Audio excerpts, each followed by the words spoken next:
Testing 1, 2.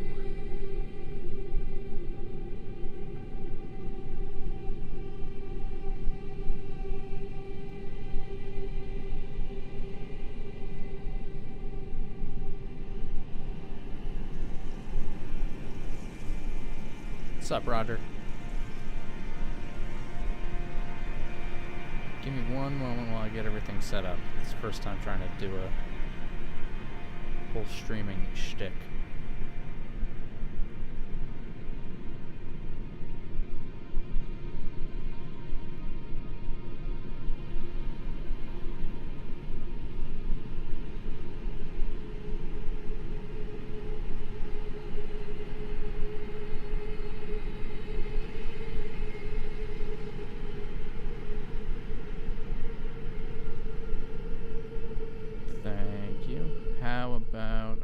Lowered it by 10 decibels.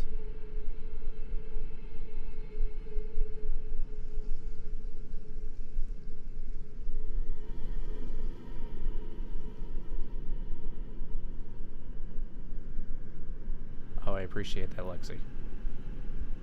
Now that video wasn't like, that video wasn't supposed to be like defending against the haters. There was just like, it was a very specific interaction I had with someone else that really rubbed me the wrong way, and I kind of just wanted to address it publicly because, you know, this talking about like a video game story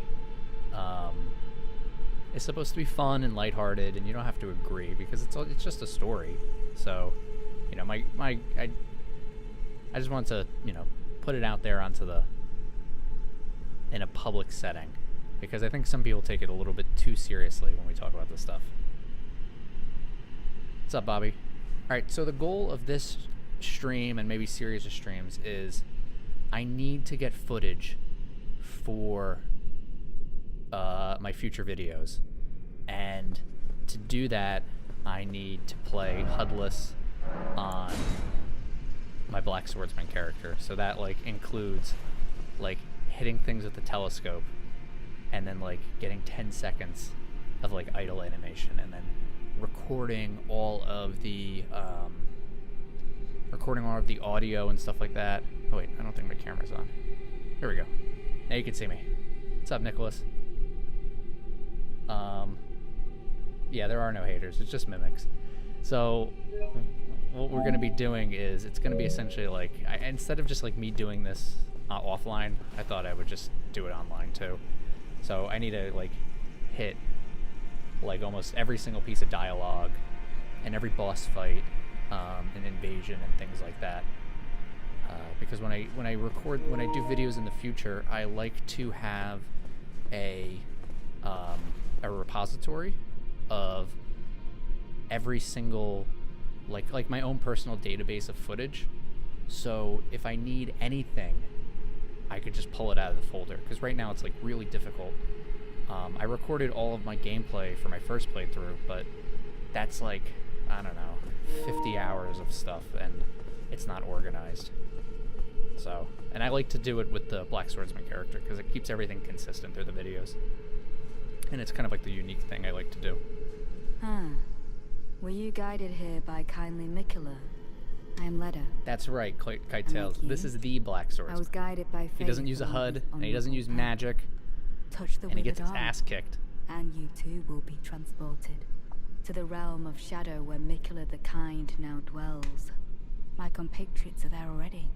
Like but I also want to use this like as an opportunity to just kind of like discuss freely some of the like lore musings I have as well. Yeah, I do play on PS5. Come now. Touch the withered arm and travel. I mean, I have a PC too, and it's pretty good. I will not be far behind. I May we meet again. wanted to, you know, start where Demon Souls had a, where Demon Souls came out of. So I was like, I'll just get play on PlayStation.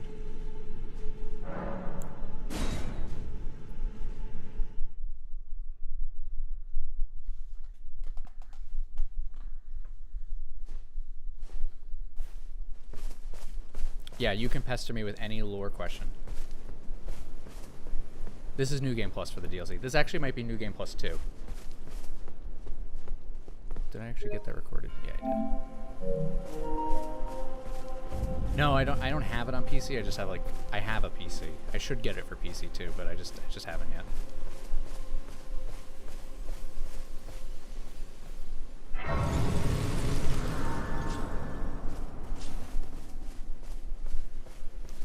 I don't really, I find like the telescope is like good enough to like get shots that you need. I don't really need a photo mode. I feel like that would be like a little bit too, not cumbersome, but just like add too much like guard counter.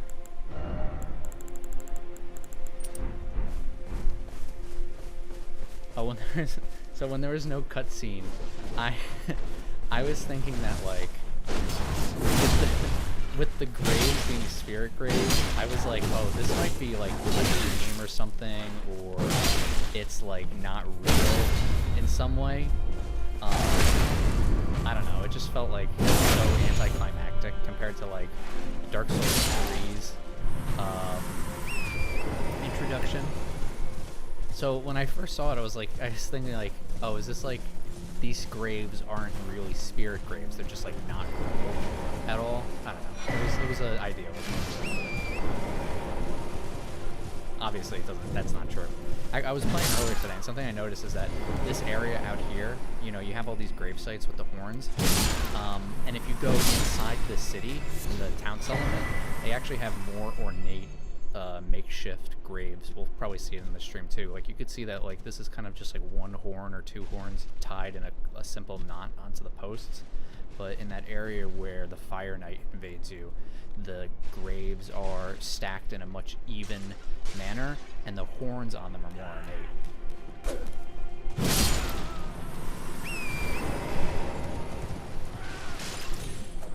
Gosh, this is like hard to. I don't know how people do this looking at a chat and playing a game. I also need what I like to do on this character too. I think he has like every cookbook, wherever the cookbooks are. I think they're in here. I have like every cookbook because this guy doesn't do any magic, so I need to be able to craft. Like on this, I use the aromatics and the fire grease, and then we're gonna have to use the buffs for like be able to fight fire golems, the pickled livers. Oh sure, I could. Oh jeez, I can make the game lower. The game's gonna be at 10 decibels. Oh, goodness.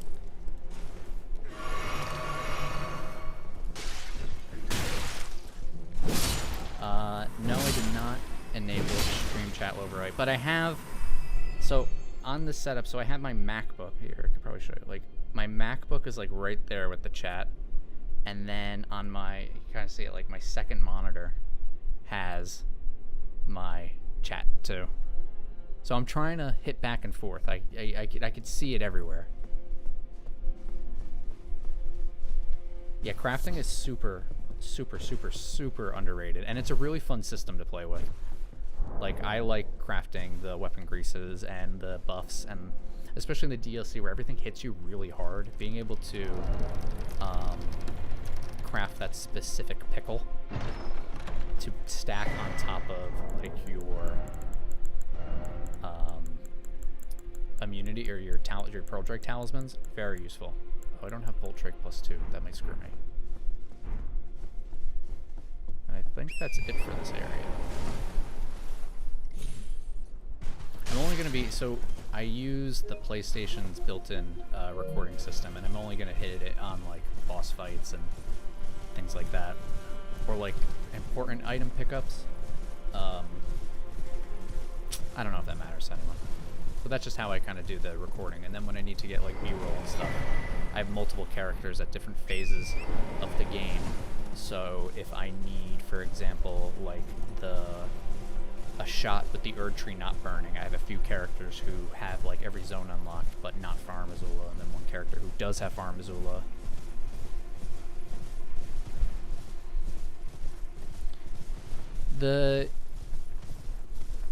The game is really... I mean, the game is really hard, but it's not, like, too hard. I mean, there is an answer for every problem that you have. So it's on 2.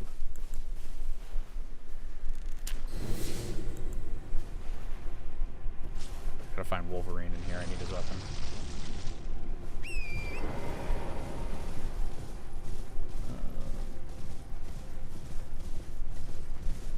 Where does he spawn? Over here? Oh, there he is.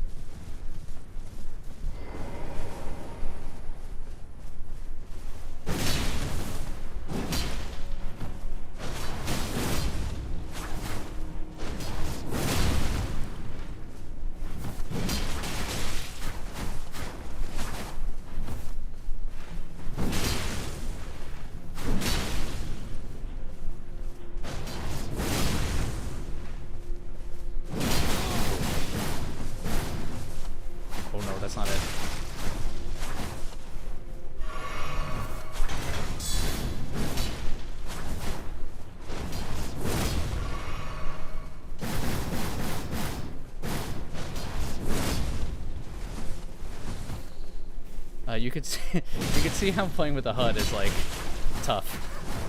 Oh yeah, like I have no HP. He's probably gonna lose me. And I also have no FP. Yeah, I don't know how hard doing the DLC with no HUD is gonna be.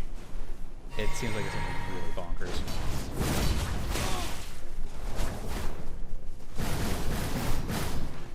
Yeah. Oh goodness, that was tough. But this is what, you know, you're coming to watch a struggler.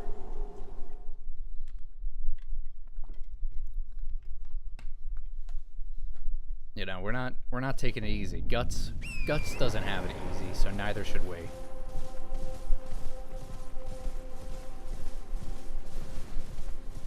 They did just release a patch where they nerfed everything.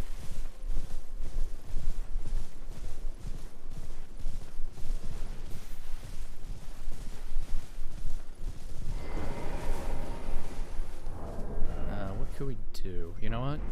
For something like this, I'm also getting text messages. You might actually hear my text notification coming in.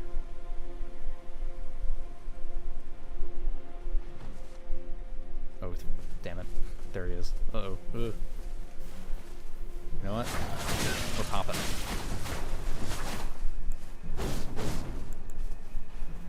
Need my crab leg.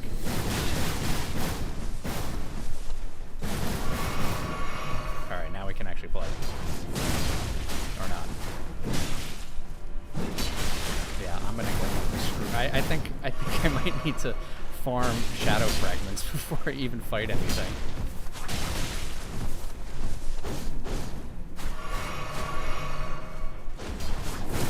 God, he's so... maybe I shouldn't do any actual war. Maybe I should just hit him with R1.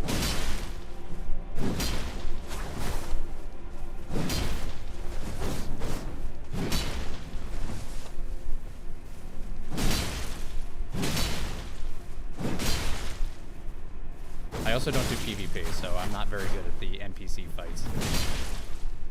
They don't have, like, stance pressure that you could put on them.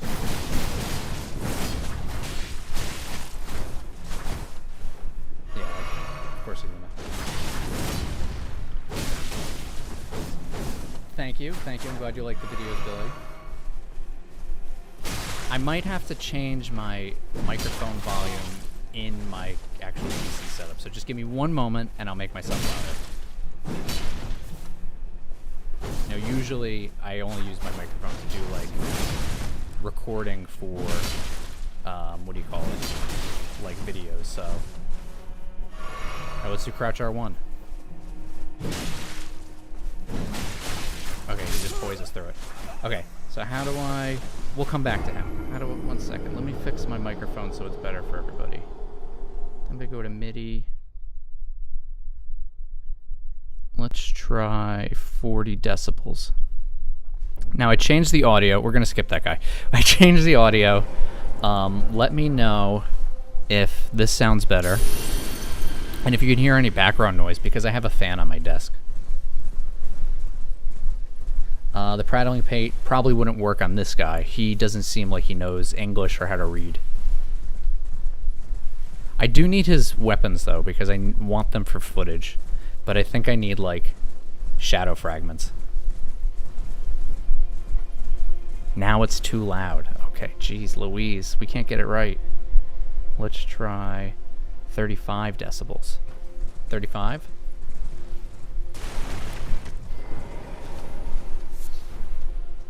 Well, you don't use the guts build to be original. You use it to be thematic. It's not for originality. I even got... Can I show you on the screen? Can you see it? Wait, can you see it? Yeah. You got the... It's right there. See? Point.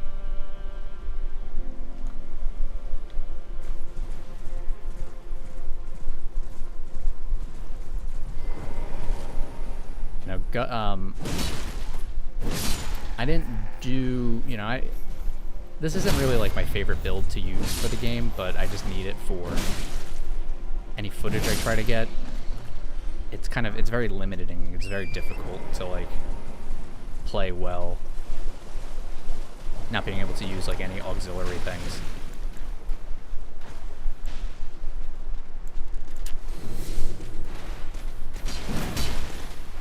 Yeah, the no HUD is very hard.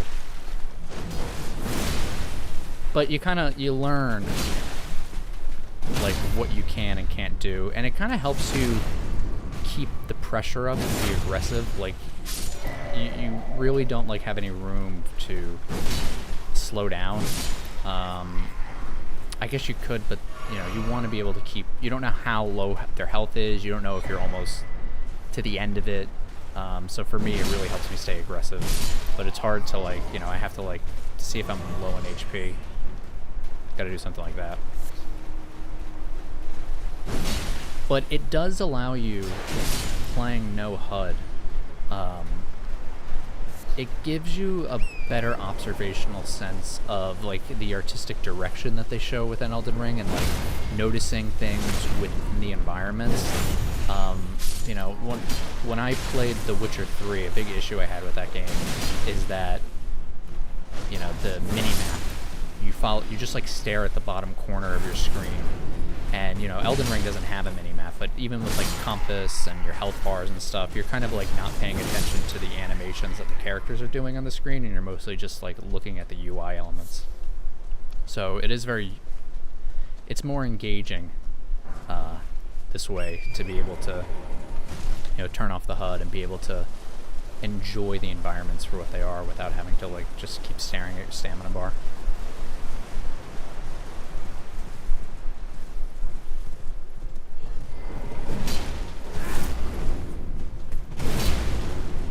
But if you're bad at the game like I am, it's like, it makes it tough.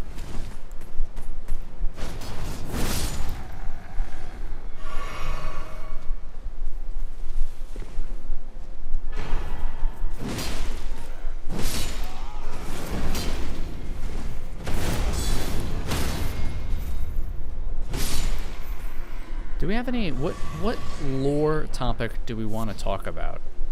I have like, I feel like I could rattle off some of the ideas that I'm having right now. The major one, and I kind of preferenced this in my last video, or I guess my first Shadow of the Erdtree video. But it's mostly that I think the story is specifically like just about, well, not just about, but it's mostly Marika throughout the entire ages of the Lands Between. That she has a, excuse me, that Marika has a presence within almost every single region that we come across within the game, and that she is one of the most, you know, she is an impactful figure everywhere. You know, with the introduction to the shaman village, I think, you know, a lot of people might get hung up on the idea that perhaps she started as, you know, a shaman village, and her story starts with the persecution of the shamans from, her persecution starts from there. But, you know, as I kind of tried to lay out, is that I think that it's kind of a long time coming that her persecution or the usage of Newmans specifically female Newmans, has been from the very beginning. So someone... I didn't... Sorry that you repeated the question. I didn't actually see it. What do you think about the Hornset being related to the Newman, just a different branch race of the same species? So one thing that George R. Martin does in most of his stories is that everyone is kind of the same species. Everyone is at the base just human. And it's usually some type of like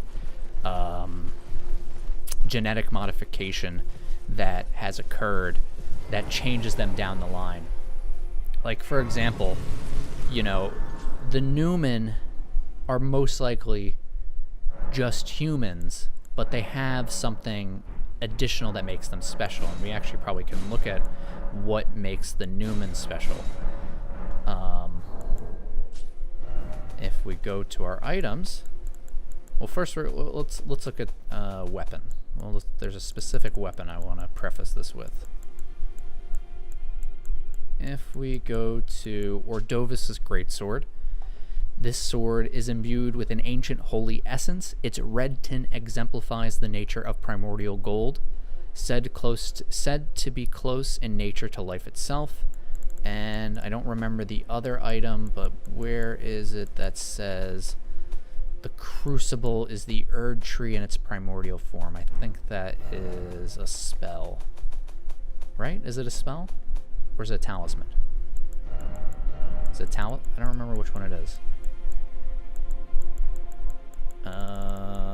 Is it a crucible talisman? No, it's not a crucible talisman. If someone can remind me, Vest Crucible Primordial Life. No, it's the crucible is the primordial form.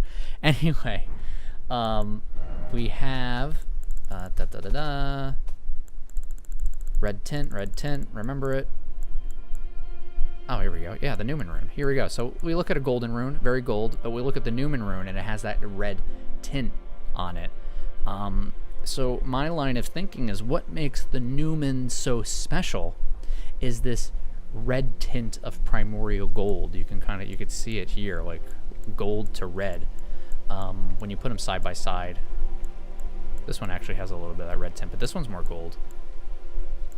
I'm thinking it's this. It's the tint of the Newman's rune, that the crucible itself is them. Does that make sense? Like, the crucible isn't a place or a thing. It's these Newman. Their flesh is easily moldable to other flesh.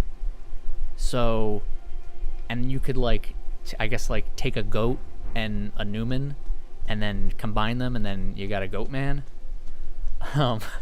Which is, you need, I don't know if that sounds weird, but that's kind of like where my head is at right now. And I want to build that out in a future theory, but I have to get all the items together and get my thoughts and write it out.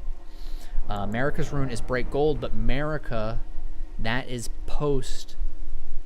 most likely is post her becoming a god.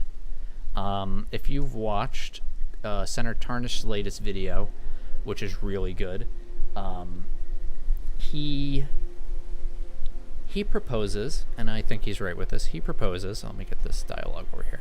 He proposes that Ratigan was, if I understand what he said properly, he proposes that Ratigan is Marika's original consort, similar to how Radon is Miquella's consort for when she goes into the Divining Gate, and that, from my perspective, all of her red has been split off. She maintains the gold, he gets all the red, and he becomes her consort, the physical body, the physical aspects, her strength, while as a god, she is all the spiritual. From there, we can kind of deduce that Ratigan is her consort from then, because when we fight Miquella in his boss fight, he has 4 arms, and someone else has 4 arms, and that's Ranni. So the 2 Empyreans that elevate themselves to almost godhood are Miquella and Ranni, and both of them 4 arms. Marika has 2 arms, but Marika is also Ratigan, so her other 2 arms are with Ratigan. Maybe? How does that sound?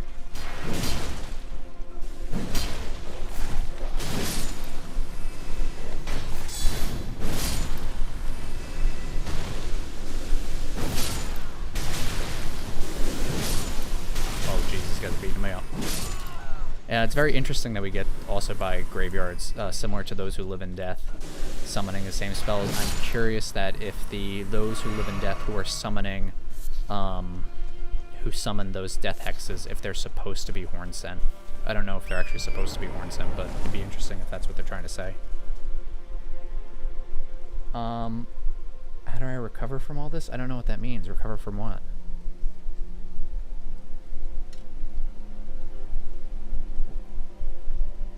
Royal Revenants and Blue Boys also have 4 arms. Well, Royal Revenants, I think they have more than 4 arms. The Royal Revenants, one of them gets summoned by a Tibia Mariner in the DLC, the only Tibia Mariner we fight. If you've watched my Godwin video... oh, wait. So we got a lot of stuff going on. I see Kite says, Ranni never ascended to godhood. She does and she doesn't. So Miquella's folly is that he follows in Marika's footsteps and tries to become a god within the same system. He tries to do the exact same thing that she did by using the date of divinity to become a god. Ranni doesn't do any of that. She rids of her flesh in a different way. She uses destined death to physically kill her body, and she has this huge gash on her back, which looks incredibly painful. But she still divests herself of her flesh. Then... Am I losing my train of thought? Then in the very end of the game, she has her consort, which is us, her physical strength, who does everything for her. She is representing just the spiritual, because she is just a spirit. The doll is kind of just... It's not all... She also doesn't really actually have 4 arms. It's the doll's arms. The only thing spiritual about her is her face, right? So I think it's supposed to, like, symbolically represent that Ranni has ascended to divinity without actually ascending to divinity, you know? She didn't go the same path as Marika or Miquella. She took her own path to reach her goal. And I think that kind of, like, also indicates that since she went a different path, that her ending is most likely the best ending. Because she does something different. And as we see through the Lands Between now, everything they do kind of, like, sucks. So probably something different is good.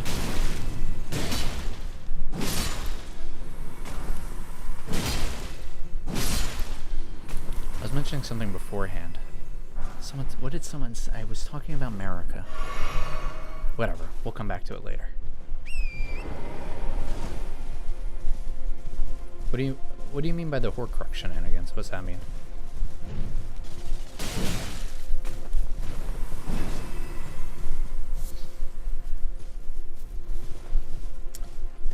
The Newmans could be original. Well, so actually, that's going to be my next video about how the Nox are kind of the original mimics.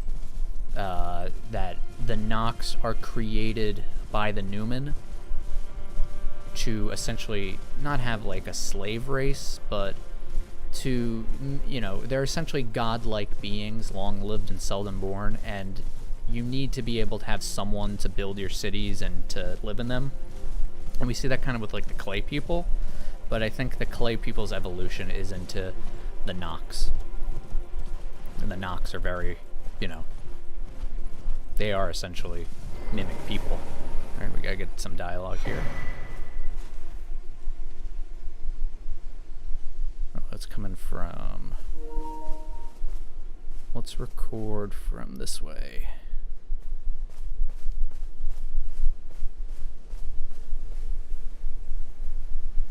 Okay, and then while we talk, I can look at the chat. Lady Leda spoke of you. You're that tarnished. Guided here by kindly Miquella. Won't we all? I am Freya. Oh, that Marika, I think that Marika is divesting part of herself. I don't know when she would do it before she becomes a god, but that each of the demigods represents something of her, divesting something of herself. You can kind of look at each demigod to see an aspect of her personality, and we get this kind of confirmed with Miquella and St. Trina. Miquella can divest his love and his doubt and so forth, so that means Marika can do that as well. And I think we see that with each of the demigods. Right now, I have Radon as pride, Rykard as ambition, Ronnie as intelligence, Mikola, either her inner child, or her kindness. Melania is her ambition. Mesmer is her anger. Morgott might be either self-doubt or self-hate. Moog, maybe self-love. And Melena's the hardest one. I kind of want to put her in kindness because of the minor Erdtree incantation, but I also kind of just like her as being like a catch-all to like who Marika truly is. Like, Melina is the closest representation to who Marika is as a character. Be sure to have our dour little friend share his Anubis, thank you for the compliment. Yeah, Rykard, well, that's ambition. Rykard, ambitious appetite. Like, you know, when I eat dinner and there's a full plate and I just keep eating. Anything interesting in here? Said to burgeon forth from where the golden blood of Mikola wounded. Yeah, cool, man. There's nothing really that interesting here. There's actually...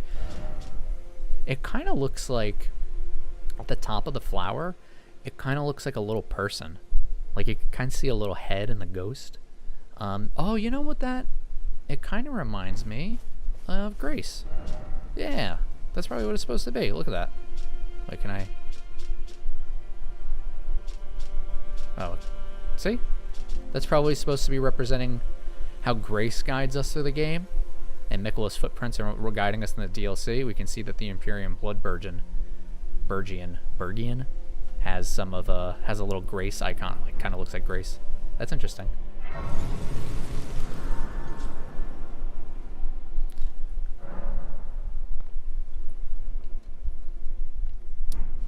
Morgott could be Faith too. Morgott can be Faith. I'm not very hard and fast on who's who yet, but like Radon is totally pride. He's a lion, and a group of lions is called a pride, and he's a very proud person.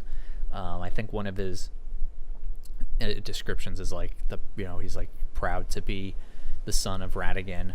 Rykard, he's a snake, and he has Patches calls him Daddy Ambition, so we know he's ambitious. That one's kind of pretty easy. Nyanya and Midra being Marika's parents. I know, I don't like that. I don't have the item on this character, but Nunya, her torch, the Frenzy Torch, if you take a look at it, it's a small spine with the Frenzy at the head. I'm thinking that she gave birth to a Frenzy baby. I'm kind of seeing her as another Newman who wanted, Marika has her own goals for what she wants to do to the world because of what's happened to the Newmans or the shamans, and I'm seeing as Nunya or Nanya or whatever the hell her name is, as she's the firmly the Frenzy Newman. Another treading the heels of Mikola. Then Grace might be part of Marika's. Yeah, so the greater will has nothing to do with Grace. Is all Marika. From what we learn, almost firmly from what we learn from Ymir's quest, the greater will is totally abandoned. The fingers aren't getting any message anymore. So Grace has to be, and Grace is, I think Melina tells us that it comes from the Erdtree. So since the greater will has nothing to do with it, the fingers don't know what the hell they're talking about. The path that Grace shows us has to be what Marika wants. It actually, allow me to give you this. It kind of pulls into why I have, why I have the mimic theory. You will be no enemy to me. Because, mimics exist to create something at least in Elden Ring, and mimics are used to create a copy of something that you might need. And if you make a mimic of a tarnished, I propose our character is, who would need that? Who would need a mimic of a tarnished? Well, we know that Marika has this goal of burning the Erdtree, and our tarnished specifically is chosen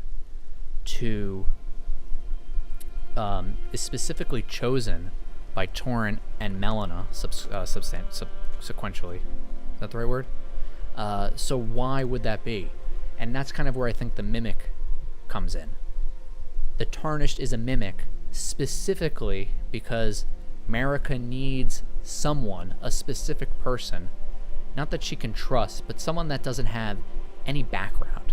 You know, our Tarnished is of no renown. We don't have any background. We come into the Lands Between with no knowledge of the outside world or no knowledge of the Lands Between. Obviously, when we play more, we learn more about the world, and then we could start role-playing with our characters. But when you first play Elden Ring, you are a blank slate. You are the same as a silvery mimic blob. You choose your background and you choose your starting class, but you don't know what any of that means. You know, so you're mimicking what that character is. So, you know, I see it as a way of Marika to be able to get her goal. And we can kind of see it now that we learned that thing about Grace. Why does she point us in certain directions? In the first one, she points us to kill Godric to get the Great Rune. She points us to Weeping Peninsula. I don't know why. I can't tell why she would point us here. Meet Millicent. That's an important quest line. Do her quest line. Do Millicent's quest line because you get Miquella's Needle, so you might take the Frame of Frenzy, but then you could undo it. So she doesn't want Frame of... Yeah, that makes sense. Point to Millicent so we can Miquella's Needle. Point to Radahn. We gotta kill Radahn. Need his Great Rune. This points us to Raya Lucaria. Get that Great Rune. Also, you get the Great Rune of the Unborn, which is like total mimicry. Like, you use a larval tear to literally be reborn. So, I mean, like, that's like, I feel like all the evidence you need. You can be reborn again and again and again. The most interesting one, though, is that Grace points us to Ranni. And then once we do Ranni's quest, Ranni's Chambers points to Renna's Rise. So then we could do the rest of her quest line and then do the Age of Stars ending. So it looks like Marika wants the Age of Stars to happen. And in the Age of Stars, that's the only ending where Marika kind of gets a good ending. In the Frenzy Flame ending, her body gets crushed and destroyed. And then... Oh, am I still recording? Let me turn that off. And then in the Elden Lord endings, she is just a husk. But in the Age of Stars ending, she dissipates into golden dust. And one of the only demigod child that's left kind of takes the reins. A descendant of the Numens, a woman, becomes the god of a new age. And you're the mimic Tarnished is now the Elden Lord, but you're just like, you just killed everyone just for, you know, for Marika and essentially Ranni. And that's so yeah, that's that. Unusual box. Thoughts on Torrent's former master? I think it is firmly Marika. I think no doubt it is Marika. I don't think it's Miquella. Let's say, wait, do I have any dialogue here? I urge you. I don't think it's Miquella. I used to think it was Miquella. We got that. There's no evidence in game that makes us think that it's Miquella. Like, I play the game without thinking of that concept art image that came out February of last year. Find any evidence that it's Miquella. Maybe the Spirit Calling Bell. But now that's seeming like doesn't seem right anymore.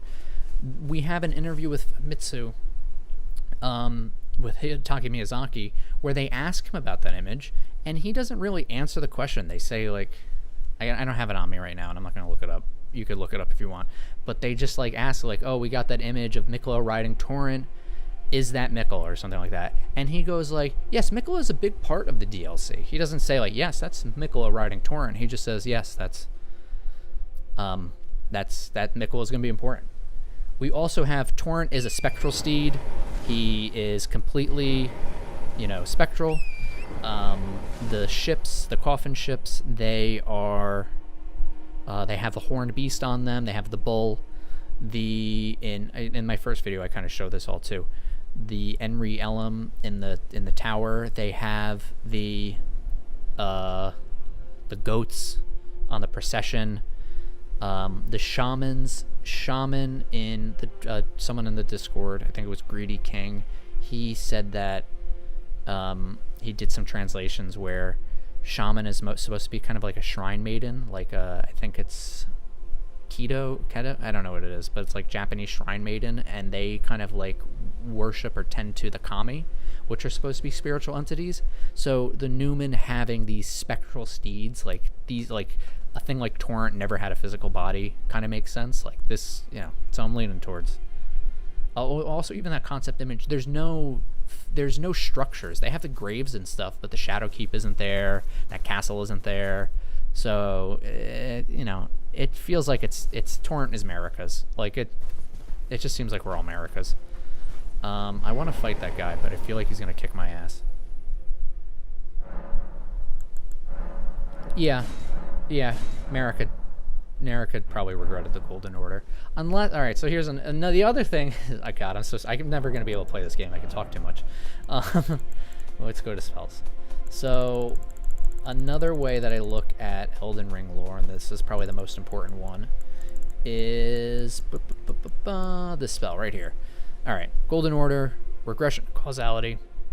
Causality is the pull between meanings, that which links all things in a chain of relation. This is just cause and effect. So the importance of that is that once we have the Golden Order, Marika can essentially, as a god, she could set the chain reaction. She could do a butterfly effect so that her plan will come to fruition. I recently finished rereading George R. Martin's Tough Voyaging.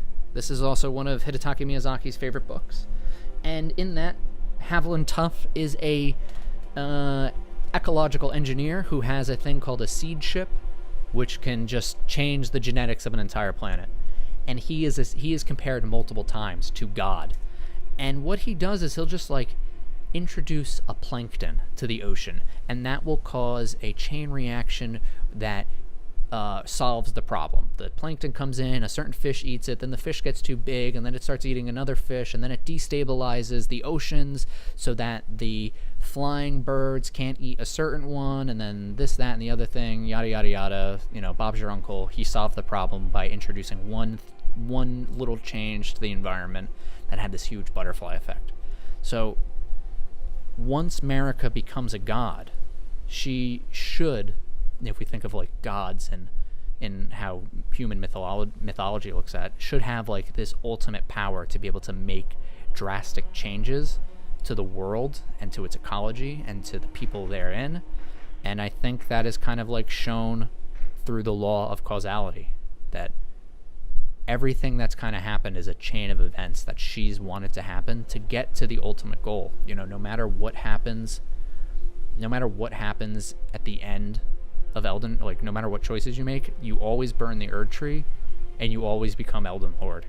So what has to happen for that to happen? And I think that's kind of like what we should be doing for the lore. Try to find all the chains. Every single link in the chain, how do they fit in that chain of relation? What is that domino effect that causes A, B, C, D, E?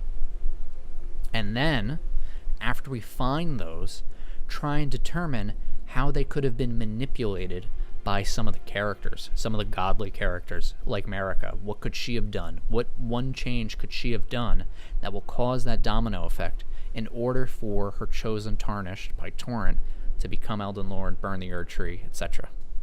So I talked a lot there, and I'm very sorry if that was like wild. We're gonna go try and kill this guy because I need that tier.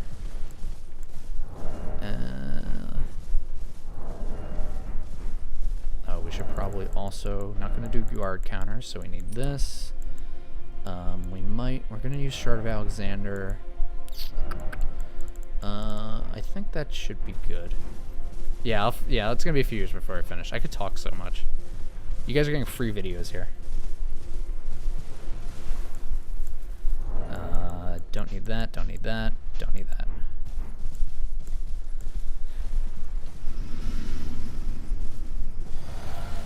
Oh, I should probably...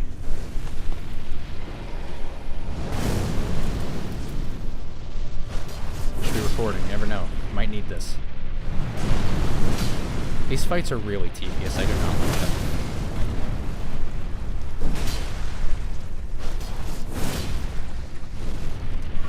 And this attack is like, you can only dodge it, I think, with Torrent's double jump.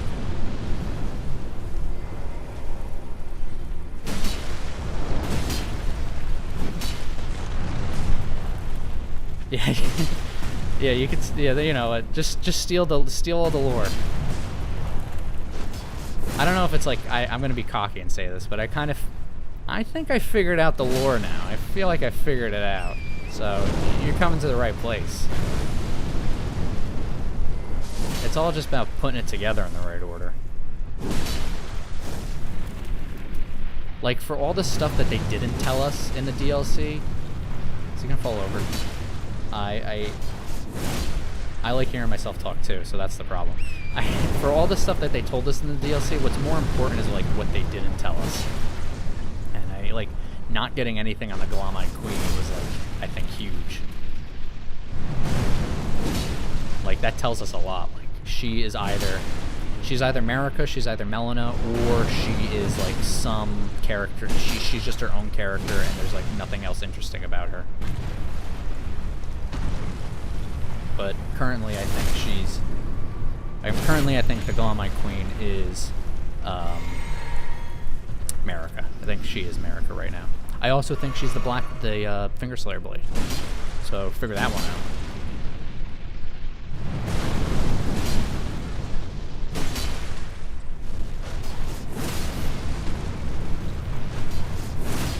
Does anyone know what's a faster way to kill these things, or am I doing it right? Because this sucks. It's so boring.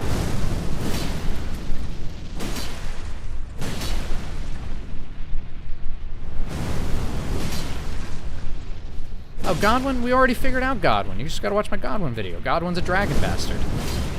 Oh, you know what? Actually, there is a piece of evidence in game that helps that theory.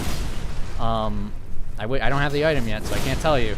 It's the dragon, or not the dragon, the bear spell, like the red bear spell, and the Highland Warrior set.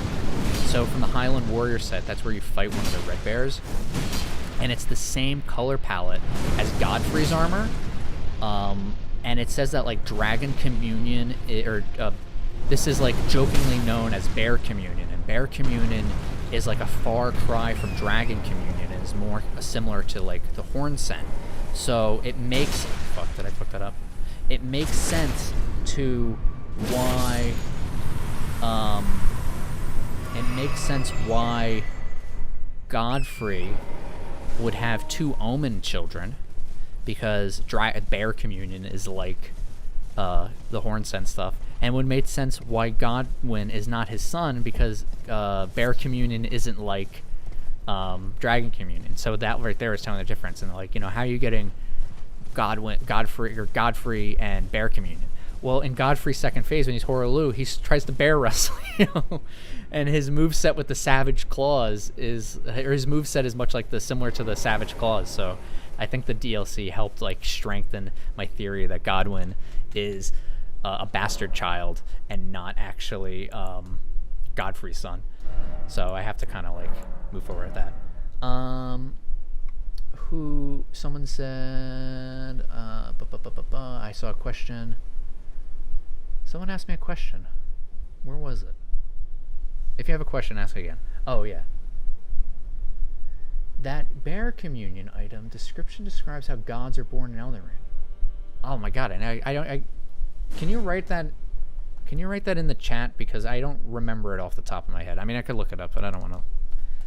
I'm getting distracted too much. So copy and paste the description in the chat, because I want to know. Alright, we continue on. We get to play more game. But yeah, the bear stuff, like that felt like Godwin is total. And since we got no extra Godwin more, I was like, yeah, Godwin's totally a dragon bastard. Oh, jeez.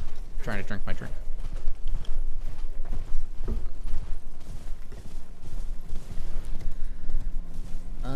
The Great Bear transformed a Great Red Bear and a Minotaur. Isn't there something where... Isn't there another one where it says, like, bear... It says, like, it's not, like, Dragon Communion? Or am I just, like, making things up in my head? Which I do that sometimes, too. Yeah, he also... we don't know... Well, another interesting thing is Godfrey... His hair's white. Like, we don't know that Godfrey's hair is blonde. Like, Marika's hair is blonde. So, you know. Oh, yeah, that was Ty. You were the one. It's Melina. Melina's his younger sister. Now, it's his younger sister. It doesn't say that they've ever had to interact. Right? It doesn't say. It doesn't say that. It just says that he shares like similar visions to his younger sister, and that doesn't mean that like they've had to interact. Doesn't mean they have to be young. Like right, she has to be born right after her or right after him.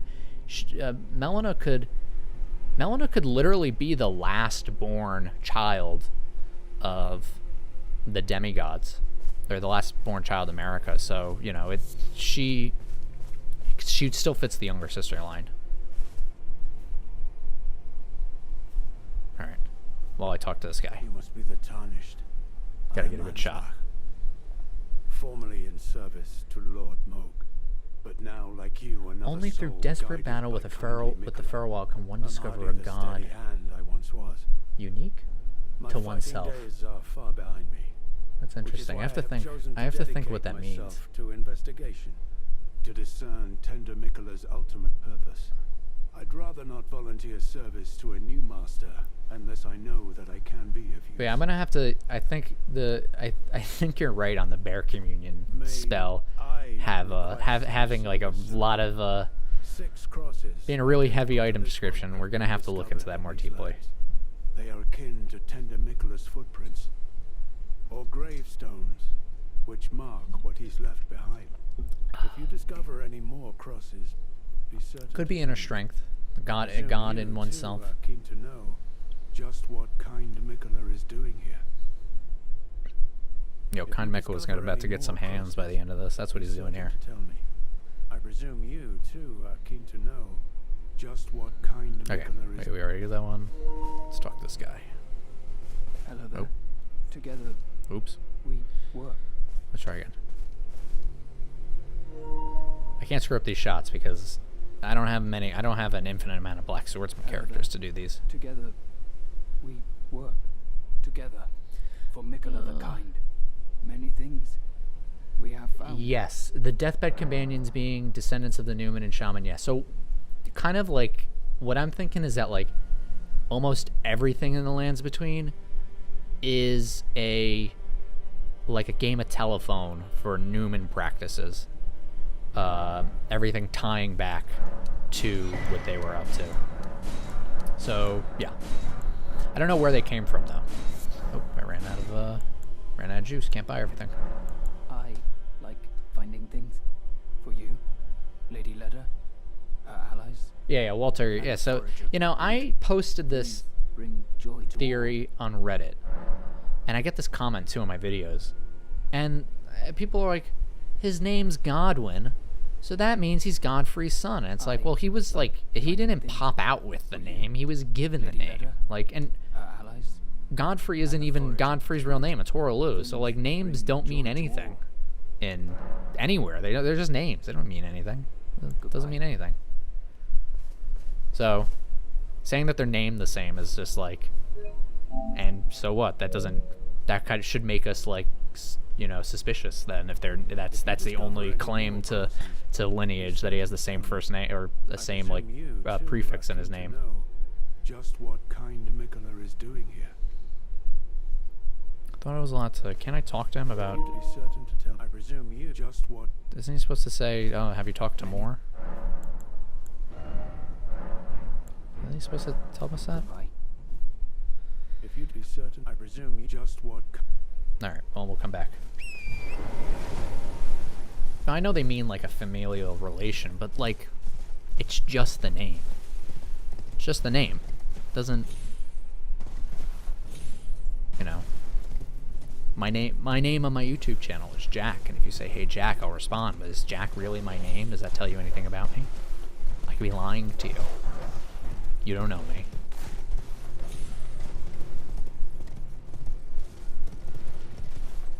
It is Jack, though. My name is Jack.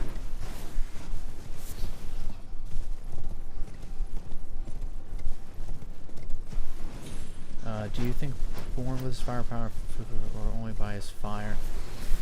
Do you think Mesmer was born with both his firepower and oh jeez. and afflicted by the Abyssal Serpent. So it says, I don't have the item on this character yet, but I think it says that he was born with the serpent. And, oh jeez, I didn't know we would grabbed out of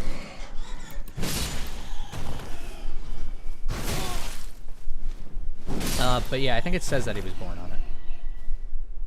Oh, so the fake irises and eyes being replaced.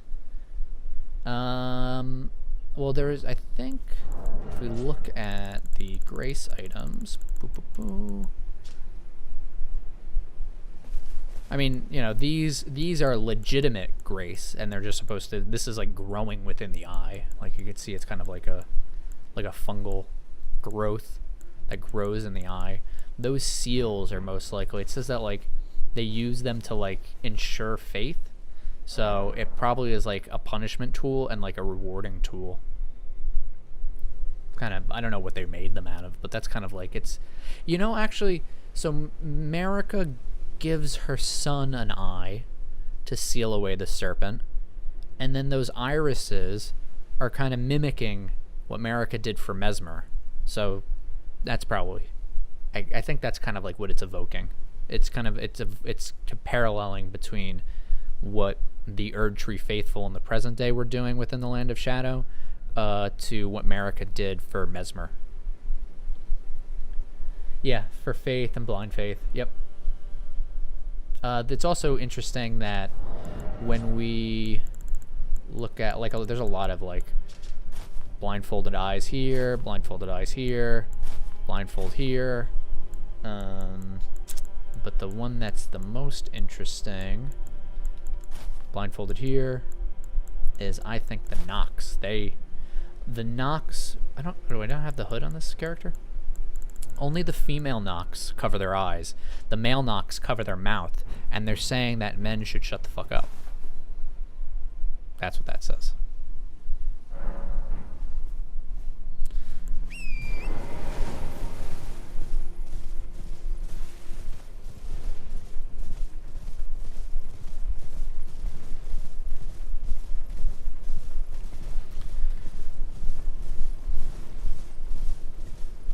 They veil their eyes, yeah. Much like a mimic's veil, which also kind of, that's actually, yeah, actually I'm going to use that. Thanks for saying veil, because I'm going to use that for my video. Skidoo fragment? I don't know if you guys know this, but it's actually not pronounced skidoo. Apparently, that is supposed to be pronounced shadow. It's like an old English spelling.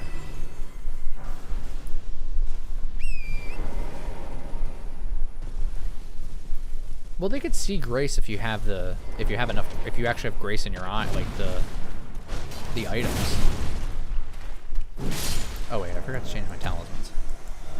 I guess the guard counter, and then I gotta fix my items again.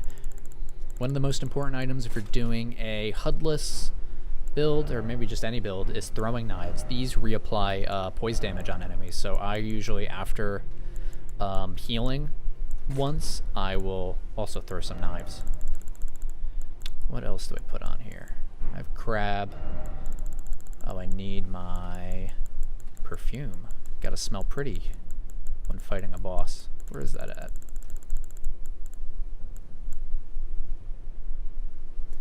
Well, the Erdtree Chalice has a purpose. It's not a purpose for us, but it's a purpose for the people stuck in the Shadowlands. They still want to receive some grace from the Erdtree, so they just let it, you know, drip down. And you see, like, when you go there, there's like, what, like 5 shadow fragments there? So there's still use there. And I think fire is probably the best item to use. Yeah, well, I mean, skidoo is a more fun pronunciation, but it is shadow. I don't pronounce words right anyway, so it doesn't really matter. Oh. Oh.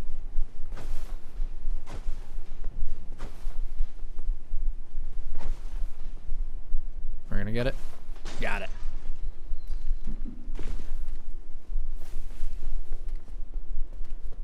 If you give them the black iris, if you give, so there's 2 NPCs that take the irises, and if you give them the light iris, you get their spirit summon. But if you give them the black iris, you get their weapons. In this playthrough, though, for the story I want to tell for my Black Swordsman videos, he is going to give them the opposite of what they want, because he's going to be kind of like an asshole in the story. He's going to be in the Land of Shadow, and the Beast of Darkness is going to come out.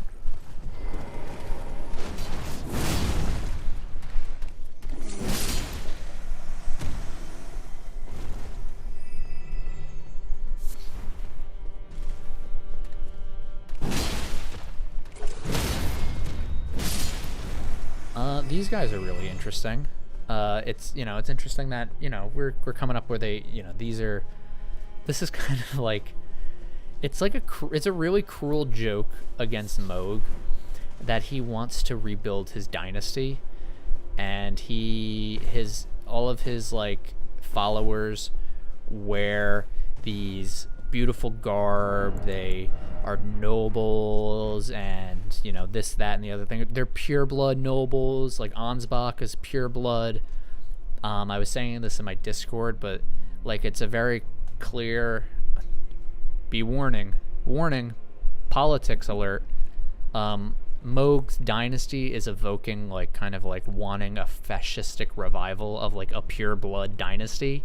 You know, it's very like, you know, Mussolini, Hitler kind of stuff.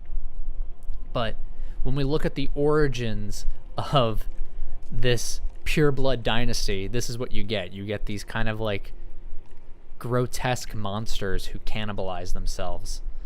And that's what your pure blood dynasty is. It's this. So, yeah. I like Jesse's. They got all graced up before they win the Shadowlands. I have to pee, so you guys watch them munch while I go pee. I don't know how to turn off my. I hope you don't hear me peeing.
Did you really hear me pee? Did you really hear me? Could you really hear me peeing? No way. I went into another room.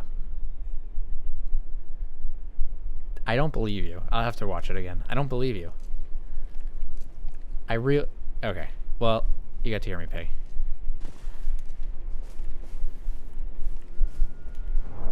Of course I washed my hands. I don't know if you could tell. They're kind of wet.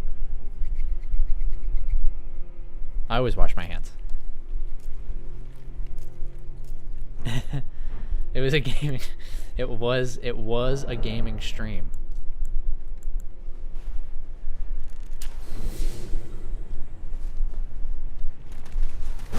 Alright, well, you guys can just gaslight me.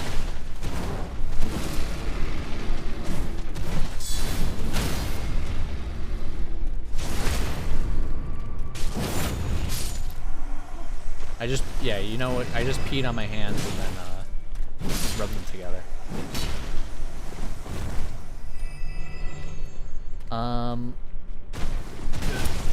Oh, jeez. Oh, that's a grab. I didn't know they could do that. So we know from Ansbach that Moog was trying to do his dynasty before Miquella got involved, and then Miquella bewitched him.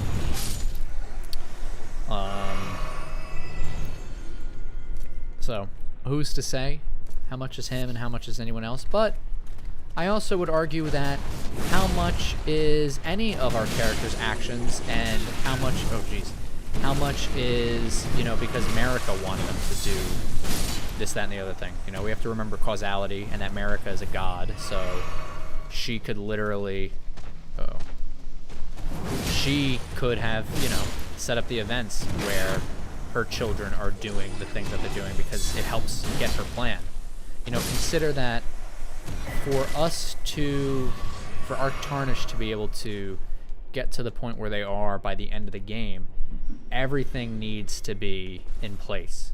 Like, the bosses are always in the same position, and like they have to be in that certain position for us to be successful.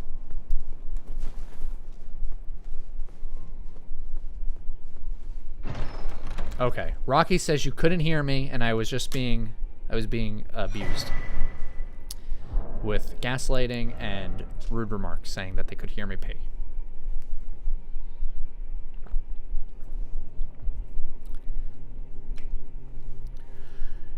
A talisman engraved with the lore of an outer god raises Arcane. Arcane is related to Mikola and Saint Trina and Marika.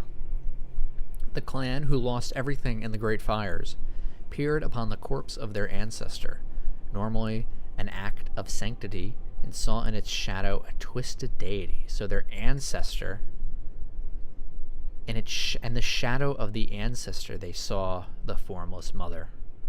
The clan had suffered such torment that the horrible thing was taken as an object of worship. So in the shadow of a corpse of their ancestor, that's where they found the formless mother. That's interesting. I don't know what that means.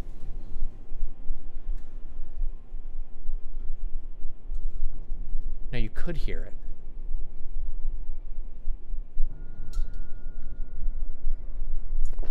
Whatever, I learned my lesson. I'll really close the door next time. Maybe I'll figure out how to mute microphones on stream. Oh, we're gonna come up in the larval tiers in this, and I need like people's theories on what the hell it means, because I don't know what it means. First we gotta get to it.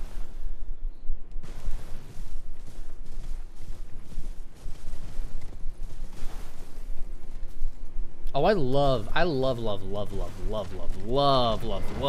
that Radahn is the consort. It's like so fitting. Like so many people are like, Radahn's the coolest character, he's a Chad, all like that. And like Mikola is supposed to be, you know, if you've seen my videos, you know I thought Mikola was supposed to be like old and wise, but now we learn he's literally just a child. Like he's eternally childlike, even in his mind. And like, of course a child would think Radahn is the coolest guy ever and he should be king. Like, that's like, I think that's like just so on the nose for why Mikola would choose him. You know, he's a child, he has no idea, so he picks Radahn. And they should have watched my videos, because I was right. The eclipse was a red herring. It was never going to happen, or it already happened, and it was the Night of the Black Knives. Yeah, so help me out with this. Larval tears in the Shadowlands are coalescing spirits on their way to an afterlife outside of the Erdtree. Same as budding for the ancestral spirits, its now immortal essence flowed back before the Elden Beast land and screw everything up.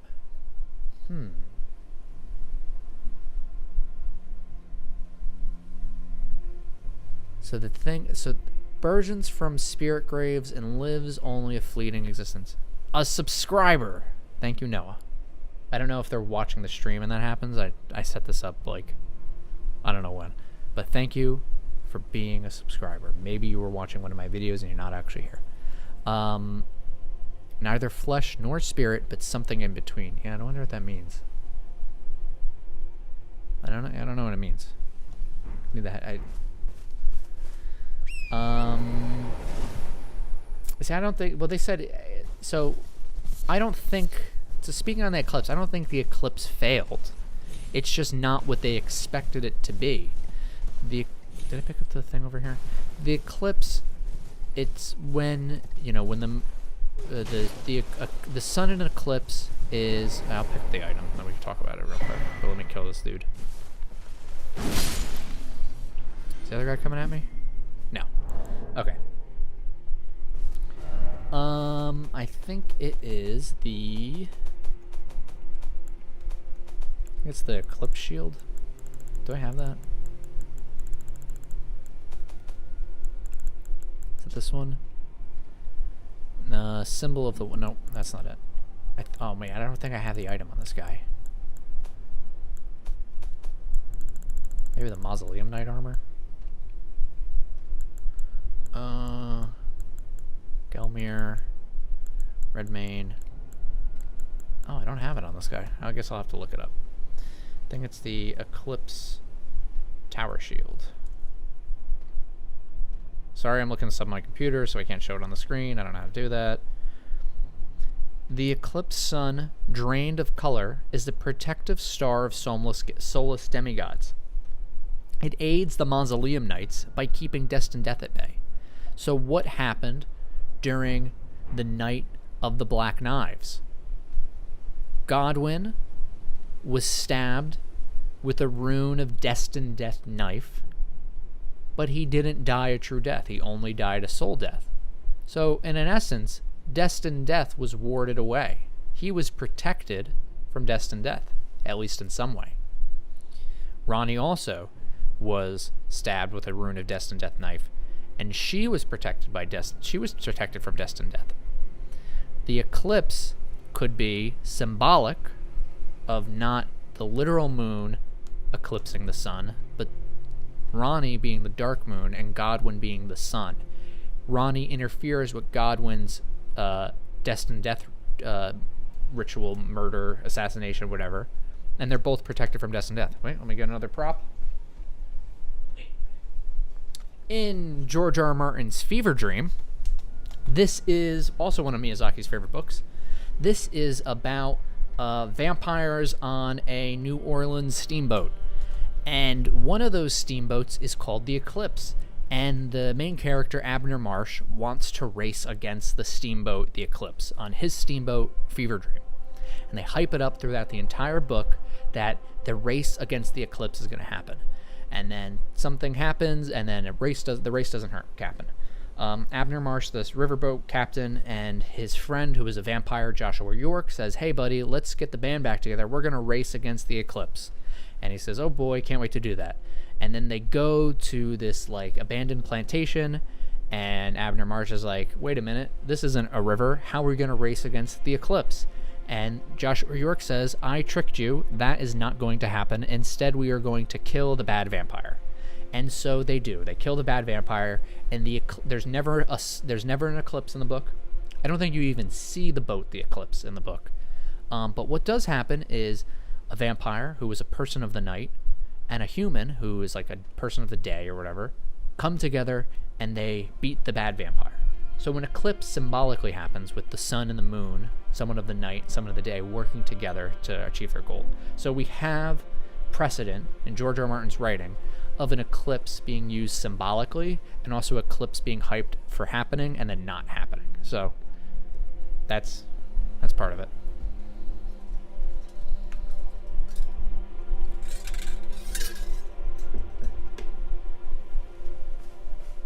But yeah, that's that. The eclipse did happen. It's called the Night of the Black Knives. Look it up. That's what your history books will tell you.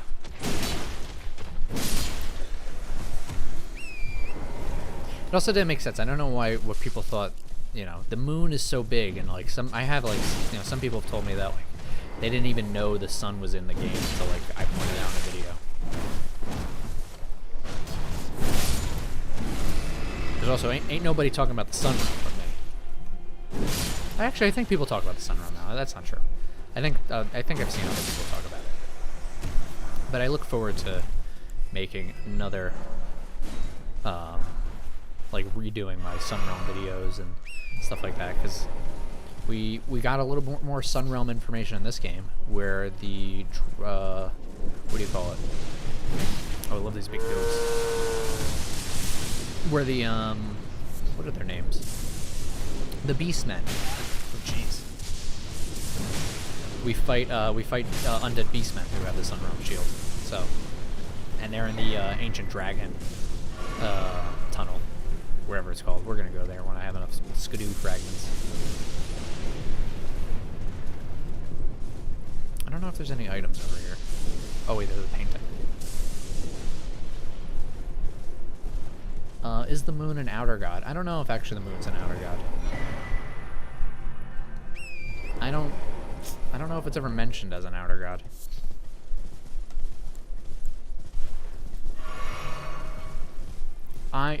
My next video will be about the twin moons, a little bit about Renala, a little bit about R'Lana, the moon of Noxtella, the full moon, and the dark moon.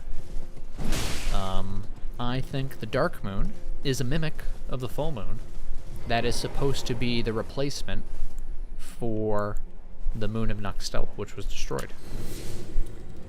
So look forward to that one. And there's a very good reason to why they would. Let's see if we can get a bleed on this. Woo! Headshot.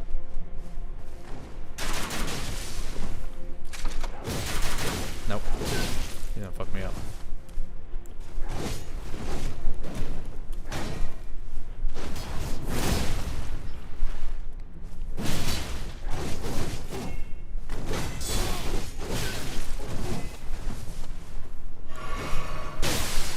Headshot. Throwing knives are really good, people. Use them.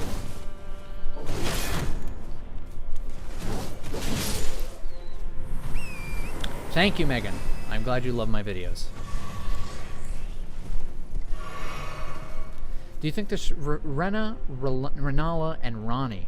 So that's tough. I kind of Ronnie can't be one of the sisters. She is Renala's daughter.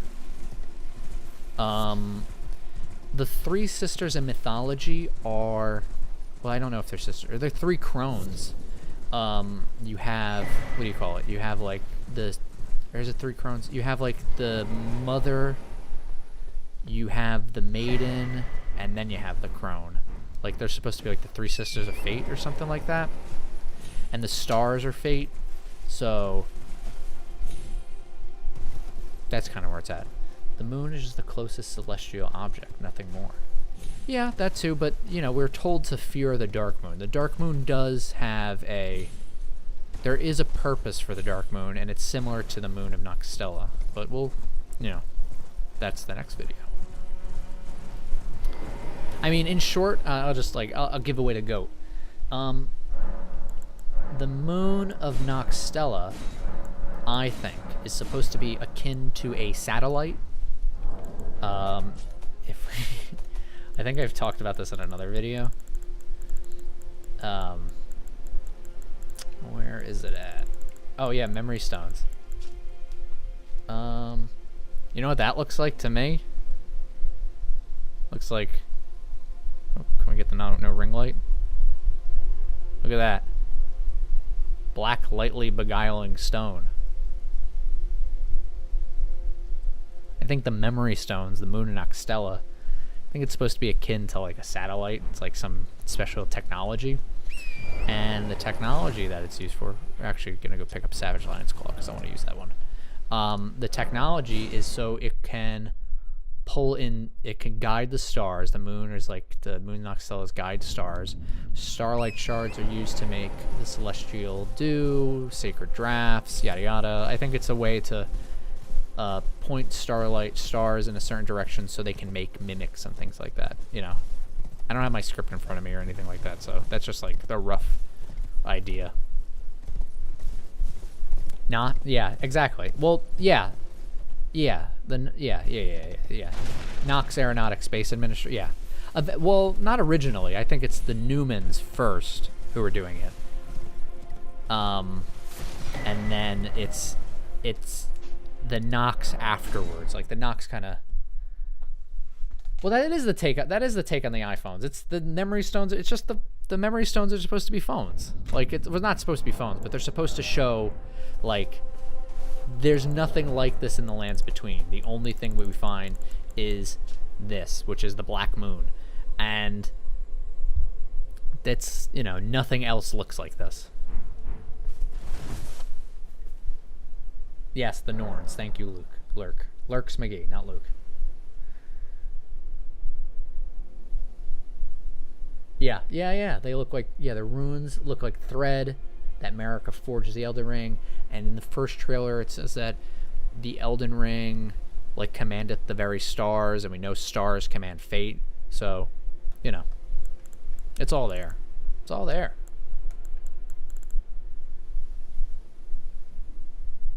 Oh, I like that. Runes go from thread-like to metal-like, meaning less change was allowed. She plucked the rune of death like like plucking a string. Yeah, that. Hey, you should maybe you should make your own videos, because that's a pretty good idea. I like that. What was I doing? Oh yeah, Ash of War. I think people say that this Ash of War is actually not good, but I like it. Alright, we have to do a full recording of this dungeon. We have to do a little bit of RP, because you never know.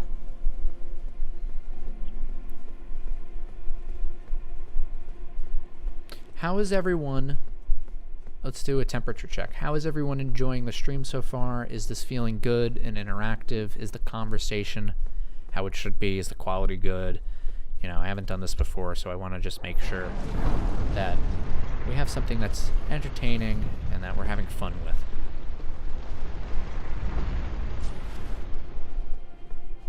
Any questions? Any yada yada? The God of Rod. Oh wait, I think L2 twice. Oops.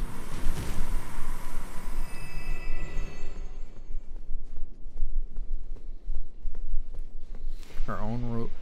Well, so the why? She doesn't, the idea that she shattered it, like, out of, like, some desperation, I don't think is the case. It seems like, the shattering is, like, something, she planned for. But that's all part of, we gotta do a lot of stuff. Hello, Hawkest Hawkman. Glad you enjoyed the last video. I enjoyed making it. I love the DLC. I'm like so excited to be doing a second playthrough, because like there's so much stuff that like you miss. Well, not that you miss, but like there's just like these games have so much depth to them that repeat playthroughs like really reward your curiosity. But it's also very interesting, like when we play most of the Souls games now, we only think of them as a complete package with their DLC. Like no one, when you talk about, Bloodborne or Dark Souls, you don't think of them without Artorias the Abyss, or you don't think of them without the Old Hunters. Like those are like in your mind when you're thinking of them in their totality. So like,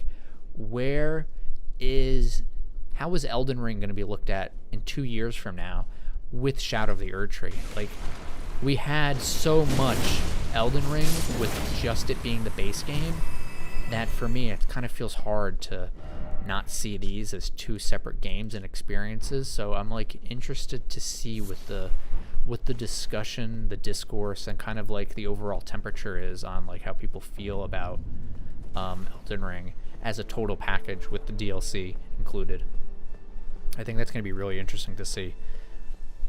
How when people play the game, how do they normally take about the DLC? Do they like bum rush it straight in New Game Plus? What does that look like for people? That's what I'm interested to see, because the other games have had their DLCs for a decade or more. Bloodborne's gonna be like 10 years old soon. Dark Souls is oh gosh, oh no, it's like 13 years old. That's sad. So I don't know. Oh no. Oh wait, sorry, I'm missing the chat. Oh my god, I gotta keep up. Okay, wait. Okay. Black Man, what a name. I like how you named it with no A's. You didn't like it, you unsubscribed. That's terrible. I wish you wouldn't do that. You're having fun. Telungu 96, having fun. Lord Zog, it's good and it's cozy. Excellent. Black Swordsman Live. I can't wait to write more. I have like so many great ideas for the Black Swordsman series. What I love doing about the Black Swordsman series is it allows me to think about Elden Ring from the perspective of someone walking through the lands between. When I write, I try to write descriptively of like what your character would be seeing and how that it would affect them. Like when they fight the bosses, when they walk through these ruined areas, and with what we learn in the DLC. Like if you watch my previous Black Swordsman videos, it was, I don't know if I sat at the Gravesite. Did I? Oh, I have too many flasks. What I did in those videos is, I really hyped up Miquella, because I thought that's where the story was going. That Miquella was pulling all the strings, and Torrent was his, and he specifically wanted the Black Swords or the Tarnished for his plans. But what happened, and also in Miquella's master plan, which is really long, and if you haven't watched it, I understand. But in that one, he wants to save Melina, so he gets the needle, and he wants to bring it to Miquella so he can learn how to save Melina. And that doesn't happen in the DLC. So I'm really excited to write the future Black Swordsman videos, because I used it as a way to, like, any of the lore that I believed was true, I gave it to the character, so that when the DLC came out, if something was right, hell yeah, I was right. We can, easy, that's awesome. But if it's wrong, the character of the Black Swordsman, this is the truth that he believed. How is that going to affect him when he learns that Miquella was never guiding him? It was Grace. How is he going to feel when he learns that Radahn is this promised consort, and that he wants to do an Age of Compassion, that he can't save Melina? Like, what is that going to do to him, and how does he come to terms with that? And in the Land of Shadow, this is a dark place, so I also want it to be a darker story. I put a lot of myself into the master plan video. A lot of the stuff that the emotional turmoil that I have dealt with as a person, and I want to kind of do that more as the character. Like that one was mostly, that one was mostly sadness, I guess would be the overarching theme, and kind of like a little sadness and a little hopelessness. But I want some of the themes to be anger, like anger and rage, for the character, because the Land of Shadow is a very dark place. It's very dour, and I want that to be reflected in the way that he takes on the world. Actually, speaking of which, I need to pick up the Savage Claws, because I like that. Reminds me of like when Guts has the Berserker armor on and he like goes crazy. So yeah, I talked a lot about that. Sorry about that. Any other messages I missed? Is it true there's no confirmation that Godfrey is Godwin's son? Oh yeah, there is no confirmation. So the only we have, just if you haven't watched the video, I could do it real quick.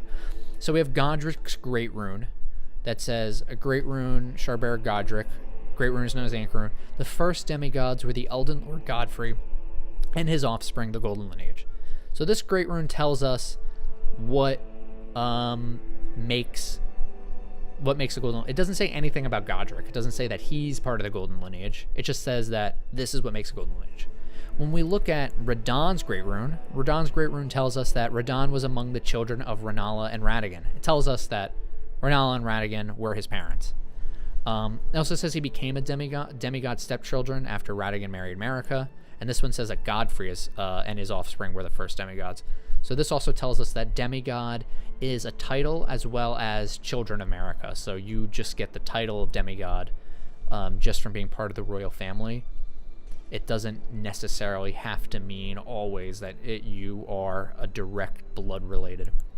But when we look at Morgoth's Great Rune, it says, this Great Rune is the anchor ring that houses the base and proves two things: that the Omen King was born of the Golden Lineage, and that he was indeed the Lord of Leyndell. So his Great Rune proves that he was born of the Golden Lineage. And from here we know that the Golden Lineage is the offspring of Godfrey and Marika.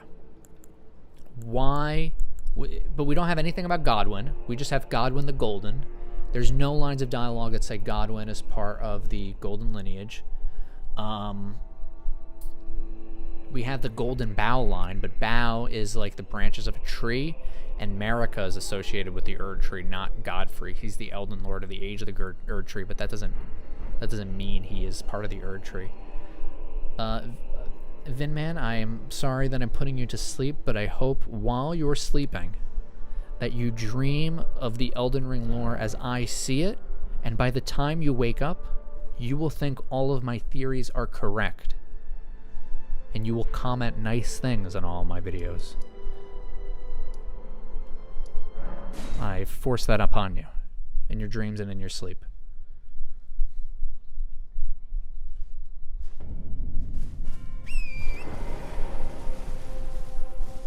So yeah, that's that. There is no proof that Godwyn is Godfrey's son. There's no the proof that he's in the Golden Lineage either. I'm gonna try and beat this guy again.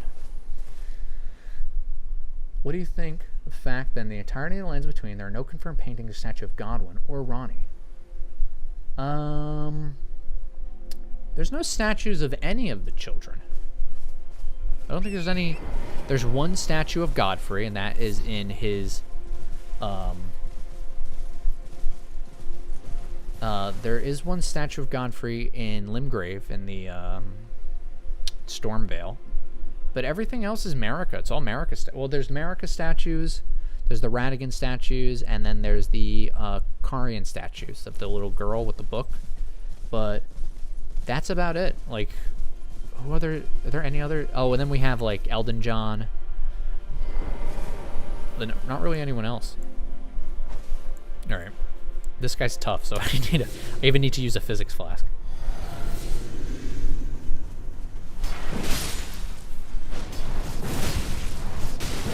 It seems like this Ash of War is really good for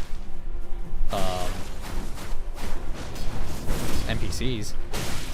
Oh, jeez. Is he gonna heal after I go?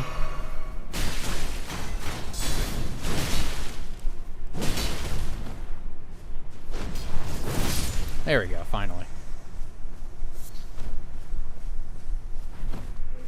Oh yeah, Mikkel and Melania. Yeah, I forgot. Duh. Mikkel and Melania have statues. Okay, I forgot. Oh, let's pick up those runes. I don't think there's anything in them, though. Where are they?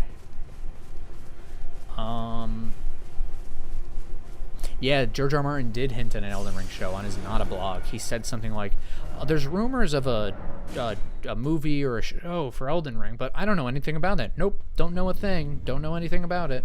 So he's kind of like, fucking around. Oh yeah, these statues too. But when I meant statues, I mean like of people like we know who we're talking about. Like, this guy doesn't have a name. That guy doesn't have a name. That's what I meant. Like statues that have names. Well, I took you've no matter to lay out your own. Yeah, I don't know. Oh, I bought a lot of smithing stones. Who's the other fair bending down? Oh, that one, so I first thought it was Marika or Radigan, but then I was told that they don't have breasts, so we should assume that they're male. And they don't have hair. So I thought it was Radigan. I heard that people mostly thought it was Godwyn, but now with what we know about Miquella and Radahn's promise, maybe that's supposed to be Radahn. I don't think we're ever going to get an answer on who it's supposed to be. You could just kind of imagine. There's like multiple answers. It could be Radigan caring for his two children. It could be Radahn showing the kindness that Miquella thought that he had. It could be... Oh, wait, I probably should have set this to heavy. It could be... Can I set it to heavy? Oh, I can. It could be Godwyn because of, maybe that's what Miquella thought he would be, a kind, just ruler. But, when we learned about Mesmer, I was thinking, oh, this is Mesmer. Because, like, wow, these weapons suck against these guys. Or maybe I just suck. That's probably... Oh, no, wait, that's good. Alright, let me heal up again. I hope there isn't an Elden Ring show, and I mean, if there is, I hope it doesn't follow... I don't know, there's just, like... It just would give too much away if we if we could see any of the characters. Oh wait, let's turn on this.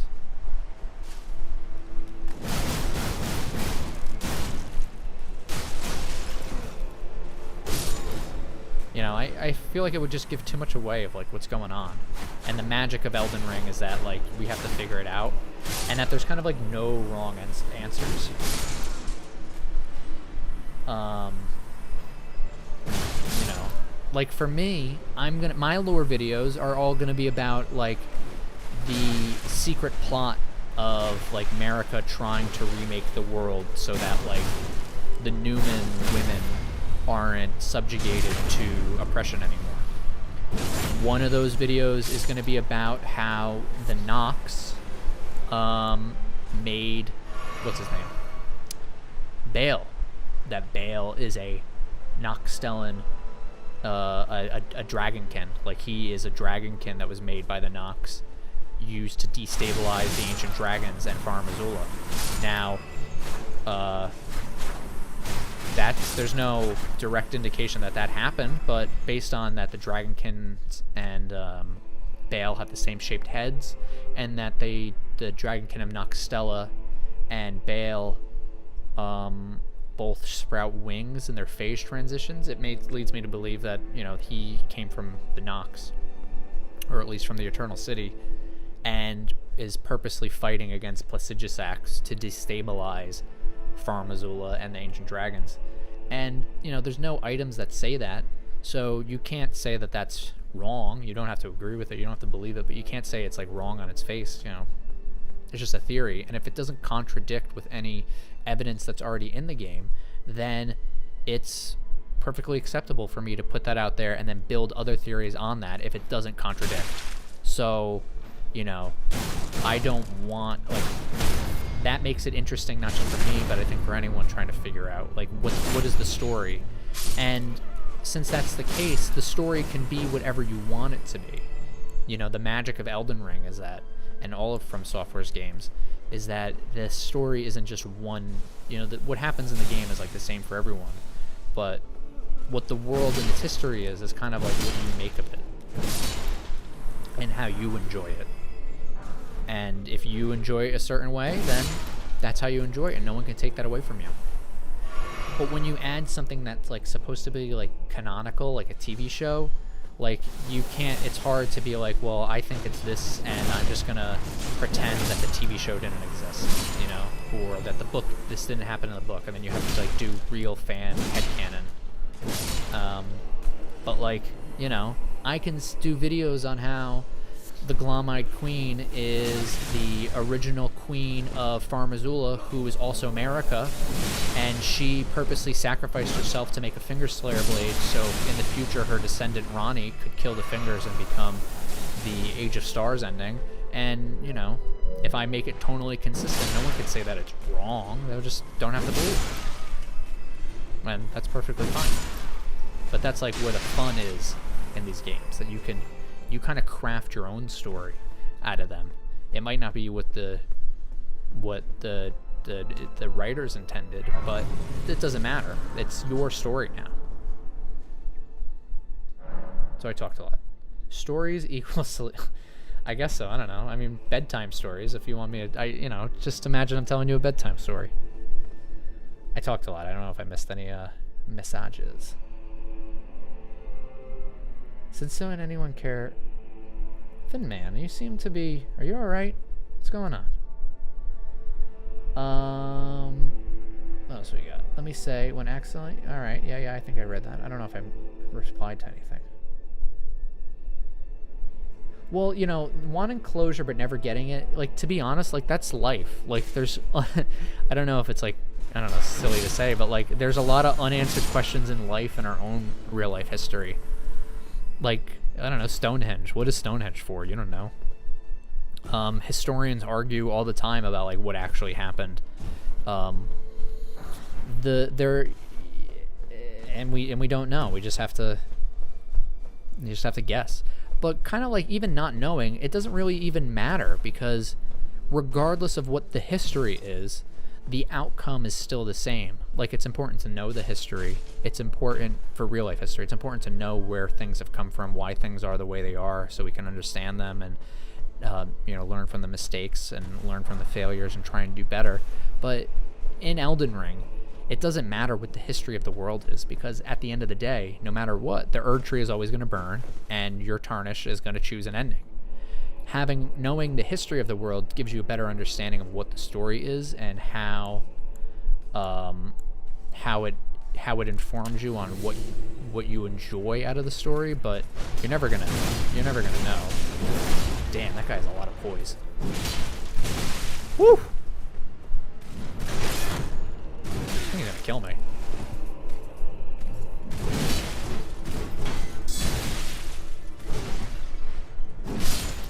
How much damage did he do? Holy moly. Do I? Yeah, that's insane.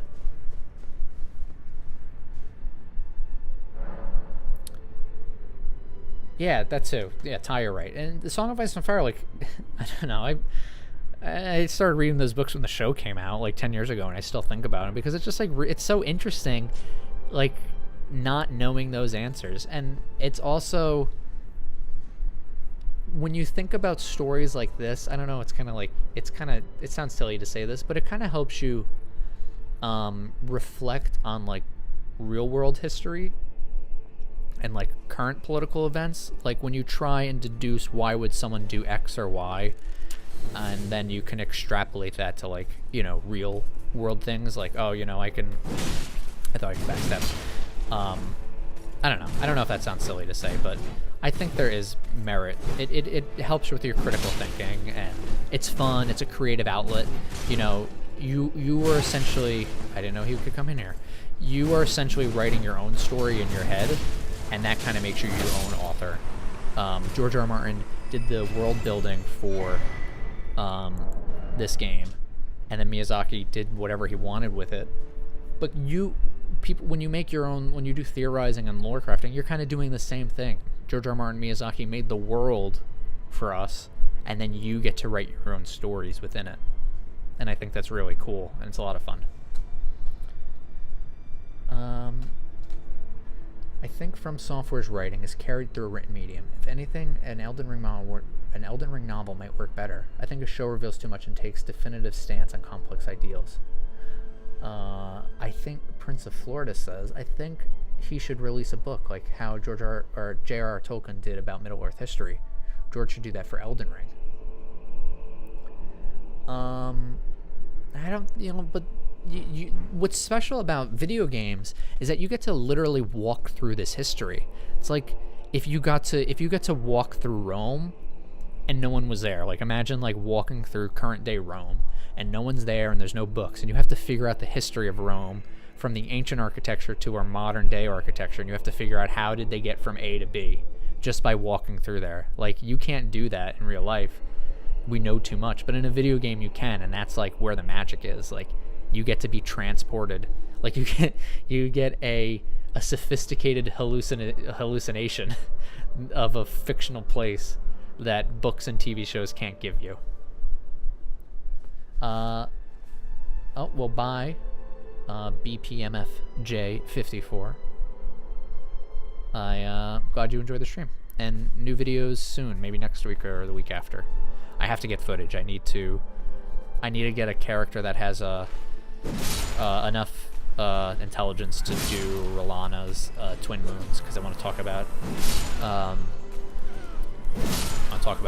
the moons and all that stuff. Yeah, well, thank you, Jess.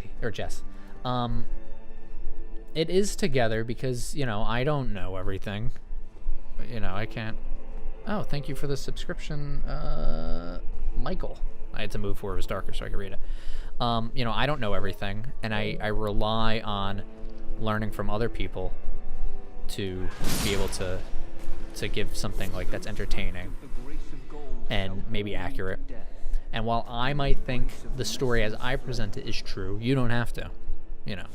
But I like to present it as true because I think it makes for, I think the confidence adds for a more interesting video, and, you know, maybe other people don't, but I think it's, I think it's more interesting that way. You know, I want it to be, if you are watching a Jack is a Mimic video, you know that he has a certain opinion. When I say he, I mean me. You know that I have a certain opinion and a certain view on things, and that it's totally consistent with the other things I said, and that it builds on the mythos and story that I'm trying to tell. It might not be correct as you see it, but, you know, I want that to kind of, like, be the vibe. I want to kind of, like, look at this area, too. We have the interwoven trees, the spiral. And we also, this is actually really cool. It's right behind the shadow tree. Oh wait, I didn't want to email. Or it's right in front of the shadow tree. So we have the 2 intertwined trees, and then we see the shadow tree, which is also intertwined.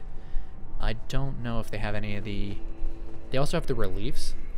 What's the lore behind this guy's horrible bowl cut? He got a bad haircut, and then he went crazy. But it's very interesting that we see this spiral tree right here. This was probably built in reference to this tree, not the shadow tree, but before, I don't know if this is like crazy, but before the Erdtree was created and the shadow tree was created, I think that there was an interwoven tree right here. When we find, I think actually some of the tablets are in this room.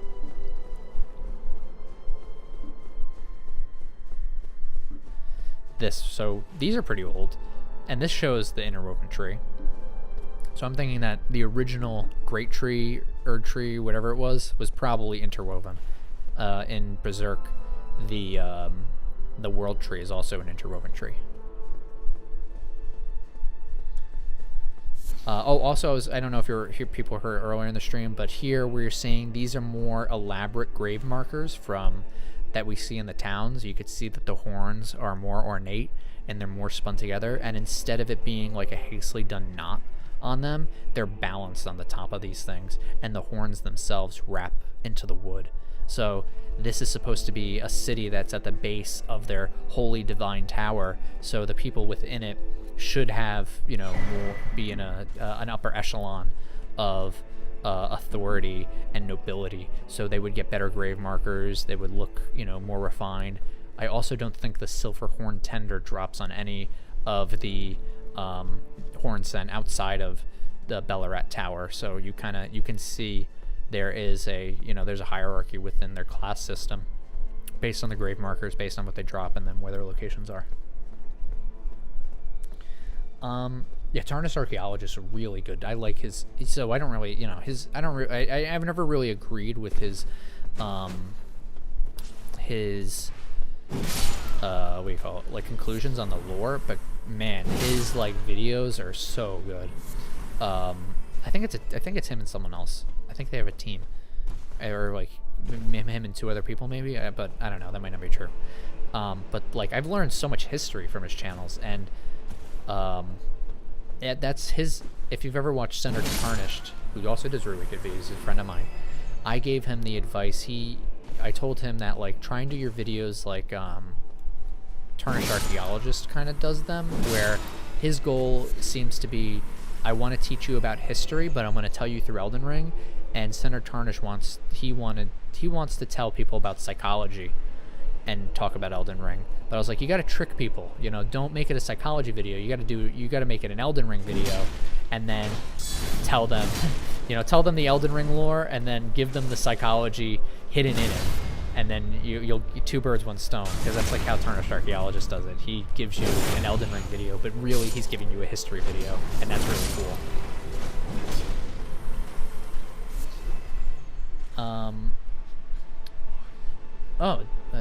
Did you see the tweet? I don't have Twitter, so I don't know. Did you see the tweet that the small Erdtree in the Shaman Village at Marika Place lines up exactly with the Erdtree in the base game? You'd have to. If you're in my Discord, please share it so I could see it. Can't hit him. The horn scent culture is absolutely amazing. With shamanistic practices and that old gods vibe make them stand out in relation to other past. Yeah, it's totally like the horn. This is like totally.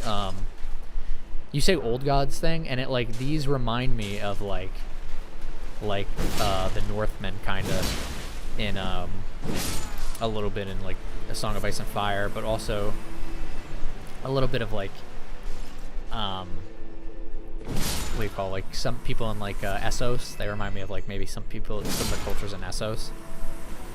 But it is really cool. Like, it's so layered, and it teaches you a lot about the world, because obviously, like, if you watch my first video, I say that they're like just like misunderstanding human practices. So, you know, it's kind of, it teaches you a lot about the ancient history and how, you know, the game of telephone works and how things change over time. So the DLC is really dense with a lot of like interesting things to look at. Like, you could do a whole series and a deep dive on just the Hornset in particular, and we're actually going to talk a little bit about them when we get to the Poison Swamp area.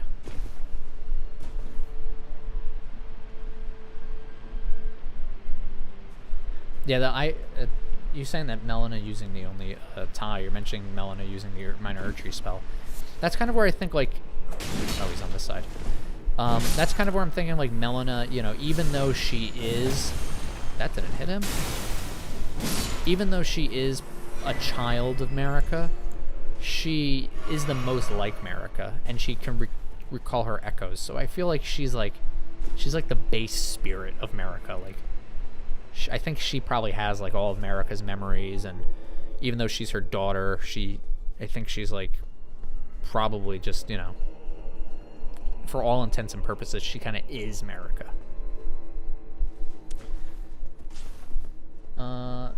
Oh yeah, I kind of Tower of Babel. That makes sense too, that this is the Tower of Babel. I love the Tower of Babel. It's probably one of my favorite like biblical stories, that like all these people, all these different cultures try to work together to build a great tower. Oh, get recording here. They try to build this tower to reach heaven.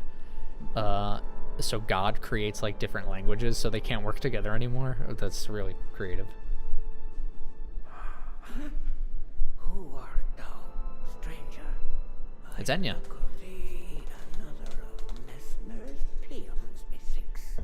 Tell me, does thy kind never weary grow?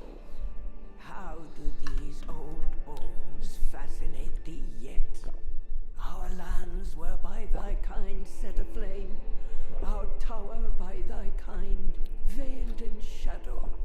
No, the whole land's between is Rome. Robbing us of all, spoiling all. Have ye not basked in these deeds long enough? Listen, progeny of the wanton's trumpet. For thy sins thou shalt have thy recompense. The free grace God, yeah. Shall unleash its ire. That's true. Till then, with this old hag do But then the what thou post grace wilt. God, how nice is she? For the good it'll do She just thee puts a few in omen the kids end. in the sewer. Actually, we learn about the, when do we learn it? I don't know when the dialogue is, but we learn from her about the omen curse. And someone in the Discord brought this up. We get the, after you beat the boss and you put the helmet on, you get that spirit item, that, what do you call it? The vengeful spirits. And we know that omens are haunted by nightmares and vengeful spirits. So it seems that like this curse from the Hornset is, you know, cursing the omens with their nightmares. Look at that, some From Software level design. Yeah, Raven, I agree. That's kind of like where I'm at. Melina is a Marika daughter clone. Like, kind of like how Millicent is like Marika, or Millicent is Melania's pride or whatever she's supposed to be. That's kind of like, she's like, for all intents and purposes, she is supposed to be Marika. At least that's how I see it. And that I was mentioning earlier, like how the other demigods are supposed to represent other things, like how, you know, Mesmer is, to me, is supposed to be Marika's anger, and that's why she locks him away, because like she's afraid of her anger. Do I have any more fire? Can I craft that yet? I want to be able to craft Mesmer's fire grease, because that is a great item. I don't know where. No, I can't craft it yet. I don't know where I get that crafting book.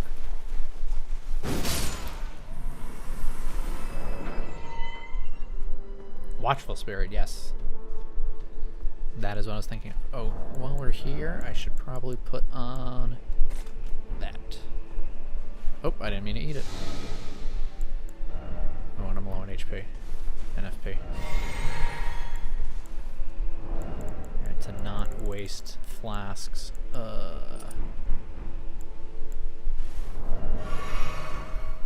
That should be good enough. Welcome to the Mimic Scholars, Lord Zog. You now have a cool emote thing next to your name of a little mimic wearing a academic hat. And if you join the Discord, if you're not in there already, your color is different. And then sometimes members get member videos sooner, or just most of the time it's just like me doing community posts of my thoughts.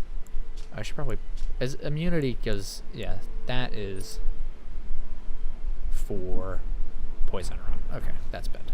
That's good. That's what we want. Shaman class Newman not only blend flesh together, he can butt off section of their flesh no if the Nox class Newman technology Yes. Raven, you and I are we got the same ideas here. I agree. Through Erdtree Birth Rebirth, but technically everyone so that okay, so does Erdtree Birth even exist? Does Erdtree Rebirth even exist? You know, that idea comes from just an assumption based on the reliefs showing like people in the tree branches. I don't really think Erdtree Rebirth is a thing. I think it's supposed to be like Erdtree Heaven. You know, you get eaten by the tree, and then you get to go into the tree's hive mind, into its heaven. It's very similar to the Grishkin, or the Shkeen from George R. Martin's A Song for Leah. I don't really think there is. I really don't think there is a Erdtree Rebirth. Because Rebirth is, Muriel says that, reincarnation is, like, bad, under the Erdtree, and, or something like that. Like, Renala is doing the horrible act of reincarnation. The ancestral followers are outside the purview of the Erdtree, so, let me get crossbow. They're outside the purview of the Erdtree, so Rebirth seems very opposed to Erdtree culture.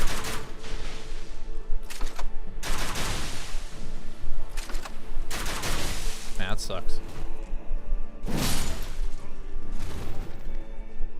Oh, let's fight this guy.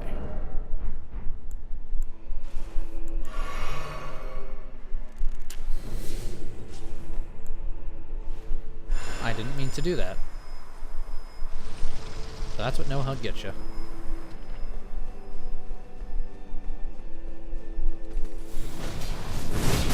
Jeez Louise, holy moly.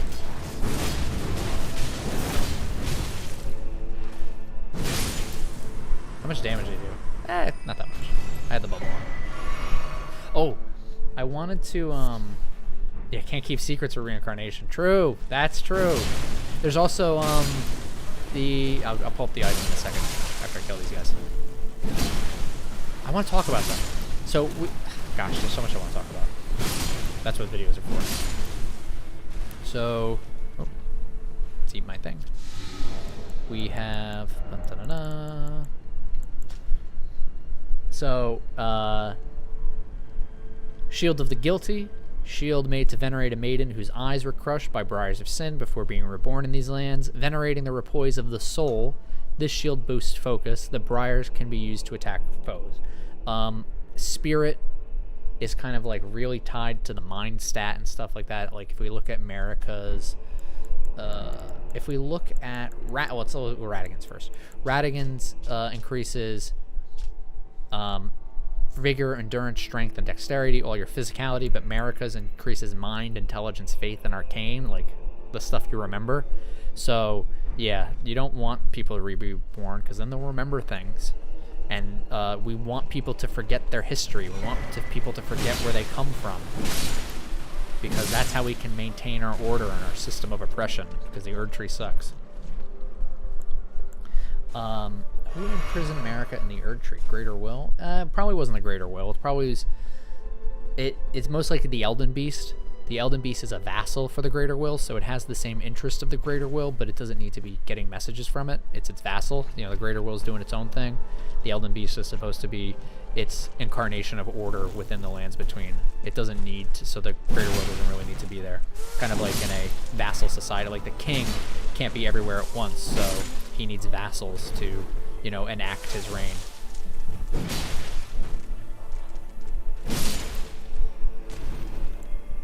Wait, no, I'm not. Yeah, America is gold, but she's also very silver. I mean, that's kind of like, so one of the things that I'm trying to work on this theory where America is the Glomide Queen who is killed and turned into the Fingerslayer Blade, but her soul is reborn possibly in that of a mimic. That's kind of like trying to work through that idea right now. And the reason why I'm coming to that conclusion, do I have the Fingerslayer Blade on this character, or did I give it to Ronnie already? Yeah, I already did Ronnie's quest. The Fingerslayer Blade is the same as the Sacred Relic Sword, in that it's born of a corpse. And we know that the Sacred Relic Sword is born of Radigan and kind of America's corpse, so it's the corpse of a god. So the Fingerslayer Blade should also be the corpse of a god, but it's black. And the Glomide Queen, her name in the 1.0 version of the game was the Queen in Black. So now we have this Fingerslayer Blade, which is black. And the Glomide Queen was supposed to be the Queen in Black. So I'm kind of thinking that, you know, that's her body. And the Queen in Black, if you're watching House of the Dragon right now, the Queen in Black is Rhaenyra Targaryen, who is part of the civil war that's going on right now, in the show at least, and the Dance of the Dragons, where all of the dragons are eliminated. So I'm kind of tying into that too. The Glomide Queen might have been the queen of Far Missoula, who is also might be America. It's a lot of crazy stuff going on. And also, it's America the Eternal, so she could be around for a long time. All right, we gotta fight this guy. Do I have enough health? Yes. Let's chug some juice.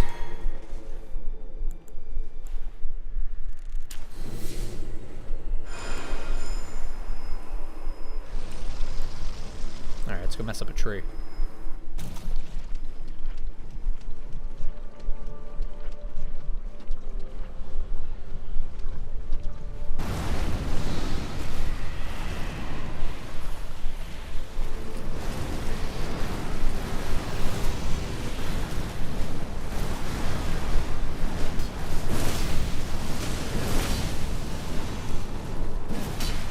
Oh, I probably should have chugged my Sunny D.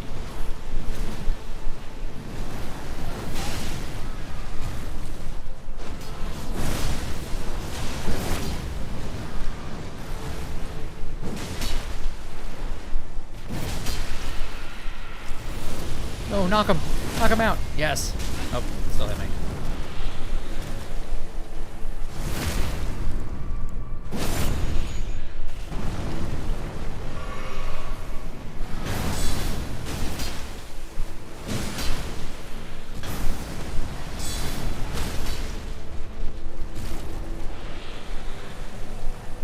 God, I love the guard counter tier.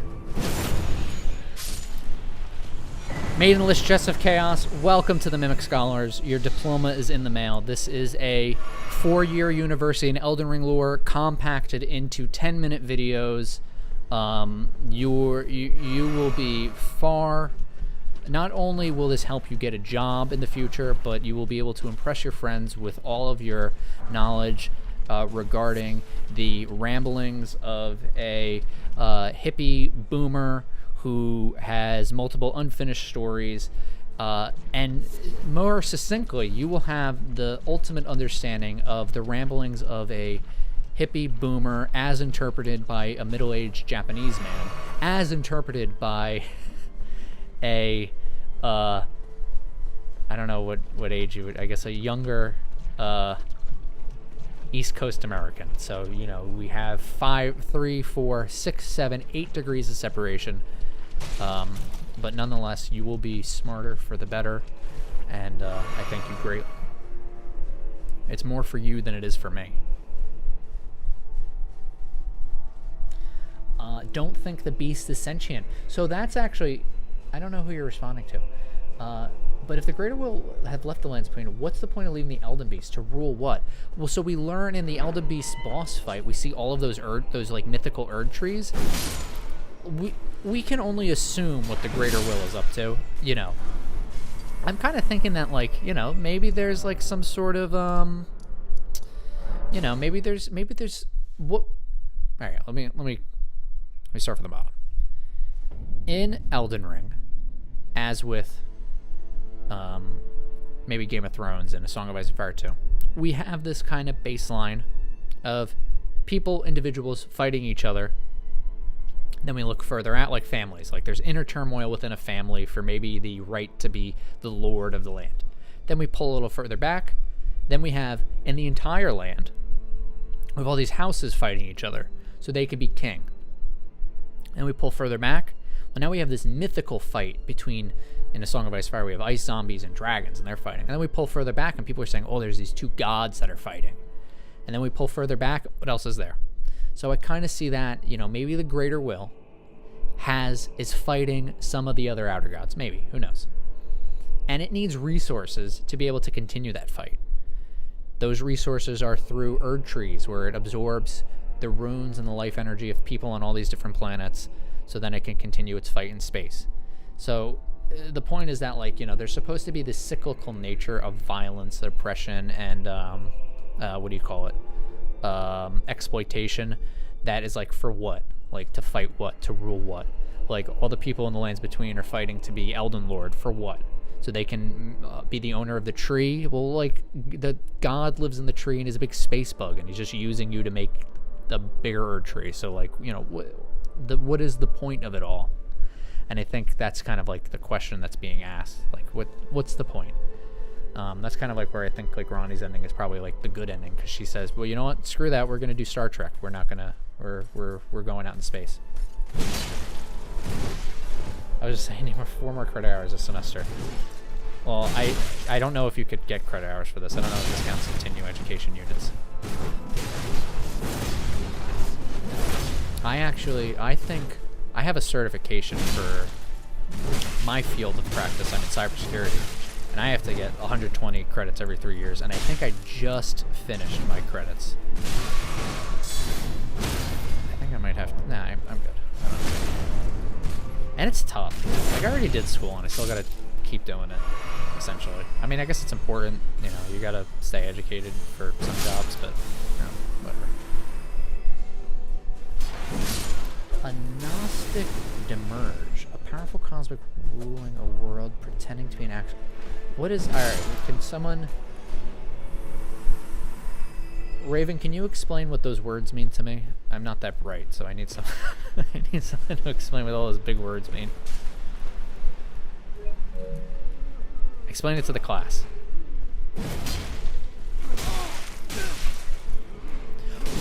Oh, I'm dying. Marika does have a similar ability. So there's an interesting conversation to be had. So, like, we could say what Miquella does is wrong because he is taking away people's free will by forcing them to do things. But, like, look at this. We learn that, we learn that Marika, like, Grace is coming from the Erdtree, and Marika's in the Erdtree, and the Greater Will isn't around, and the Fingers don't control the Erdtree. So this is Marika. Grace is Marika. She's compelling us to do all this stuff. She's, you know, Grace is pointing you in a direction. You go out and you kill. You do it all for her. She didn't control your mind to do it. She didn't tell you to do it, but it's what she wants, and she kind of nudges you in the direction to do it. So, like, really, what's the difference? It's a question of, like, free will and choice. We talked about causality before, and that causality is a central theme in Berserk. You know, the manga that is so important to Hidetaka Miyazaki. And, you know, that one asks about, like, does man actually have free will? Does he actually have choice? Is it just destiny and fate? You know, does he actually have control over the things that he does? So, you know, that's the question. You know, if Marika is a god and Miquella wants to be a god. So if we kind of think of that in that way, if you have an all-powerful god, do you have any choice? Do you have any free will? Are you free of sin from your actions if they weren't your choice? Or is there always a choice? So I think those are some of the questions that it's trying to ask us. Someone said something about, in your opinion, Ronnie is just as bad, if not worse. I don't know. All the characters are pretty bad, but I don't think Ronnie's like low on the list of being bad. Like, what'd she do? She assassinated a frickin' prince? Like, come on. He had it coming, you know? He probably had it coming. I don't know, you know, we don't know much about Godwin, but he probably had it coming.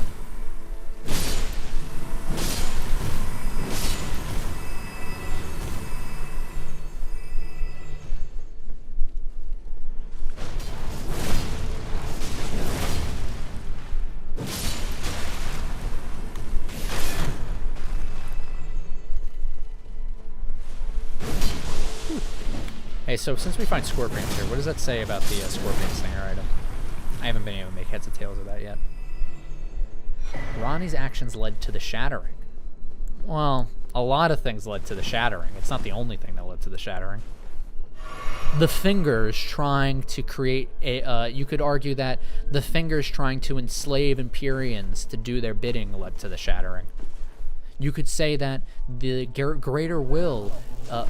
you're not going to get me, buddy. The Greater Will sending a vassal beast to the lands between caused the shattering.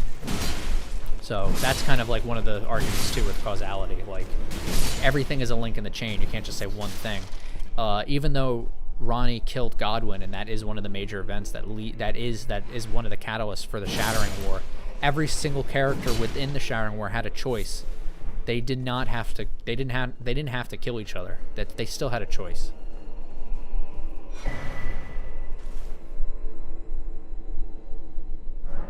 What does it say? Hey.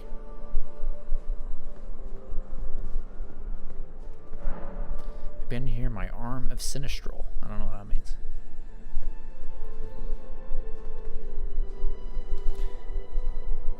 A demerge cultivates the garden created but entirely for its own purpose. I don't know what that means. I'm sorry. Oh wait. I missed stuff. I asked a question and I got an answer and I missed it. Okay. It's a section of Christianity that sees gods as evil and created a cage. Oh, that's interesting. Stoicism, the cosmos is predetermined, and no matter what you do, the outcome remains the same, and every reason of the cyclical world is always its best version. Gnosticism is a series of Christian heresy starting 2,000 years ago that the entity humanity calls God is actually a malevolent pretender, demanding humans worship them and sapping human spiritual potential to feed off of. Oh my goodness.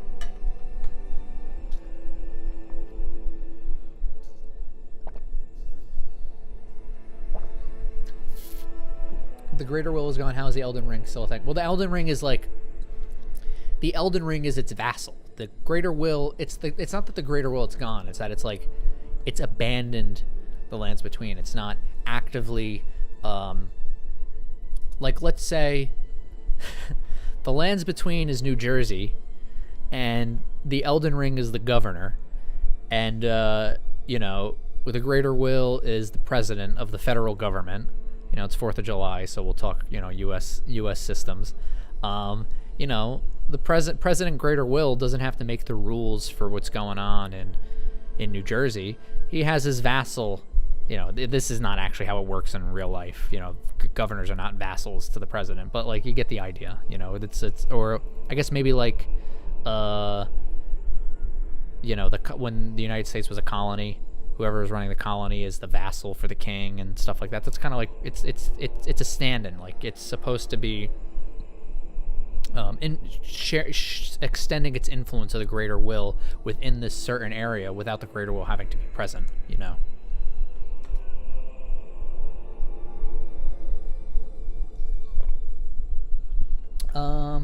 America didn't shatter the Elden Ring solely to Godwin's passing. That's like, if we think of like Gideon's dialogue where he talks about America's sorrow, or the Queen's sorrow is based off of Miquella being kidnapped. But America shattering the Elden Ring is totally just like that's a plan long time coming. You know, the shattering of the Elden Ring does something very specific.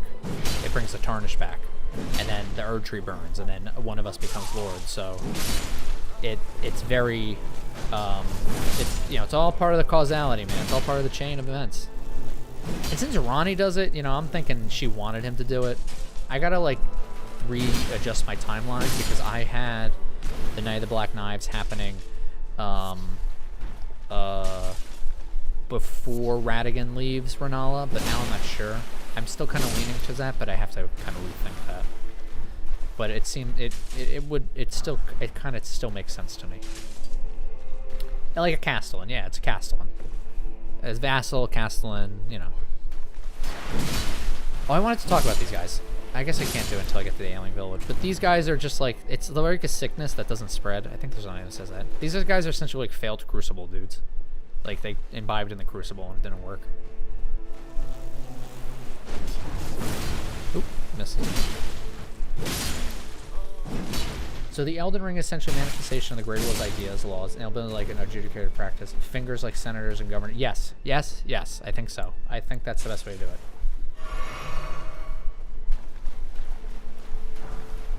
I think the shattering effectively suicide attempt spurned by the repeated failures of America and the loss of her kids.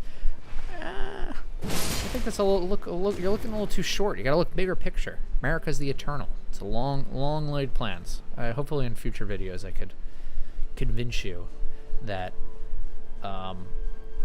what I thought was Miquella's master plan is really America's master plan. That all things are linked in the chain of causality.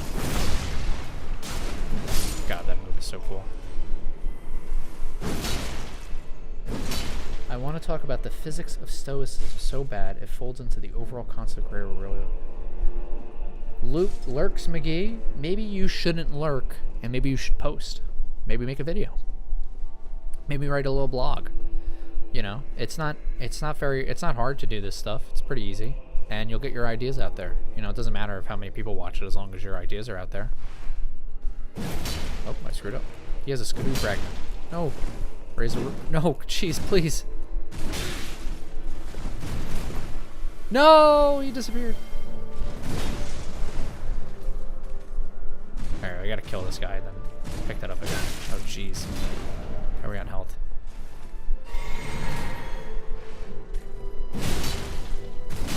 God, these guys have so much poise.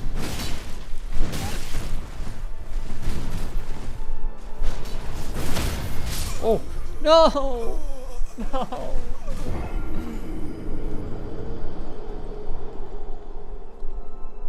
Can you give me a 4-year-old level explanation of what you think the Crucible actually is? I think the Crucible are Newman women. I think that is what the Crucible is. I think the Crucible is the manipulation of the flesh of Newman women into being able to meld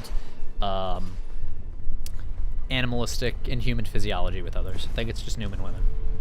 That's what the Crucible is. America equals America. Yeah, actually, Walter, that's pretty funny because if you watch any YouTube video with automatic subtitles turned on that talks about Elden Ring, America is always substituted as America. Alright, we try this again.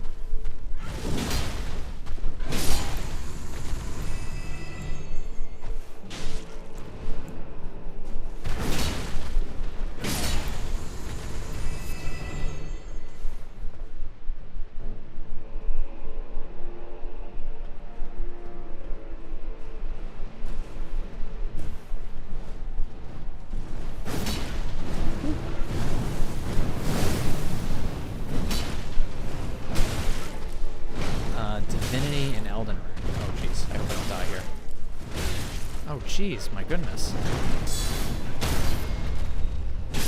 Well, so we know divinity is specifically, let's see. Miquella becomes divine. It's probably when you divest all of your physicality and just become spiritual. That's what I'm going to say divinity is. Because we learn that what Miquella has to do to essentially become a god is divest himself of all of certain emotions and certain physicality, and then he becomes a god. And Marika most likely has to do the same thing. Well, she does do the same thing. You should watch Senator Tarnished video on Marika and Radigan. You probably already have, but I think that answers it probably.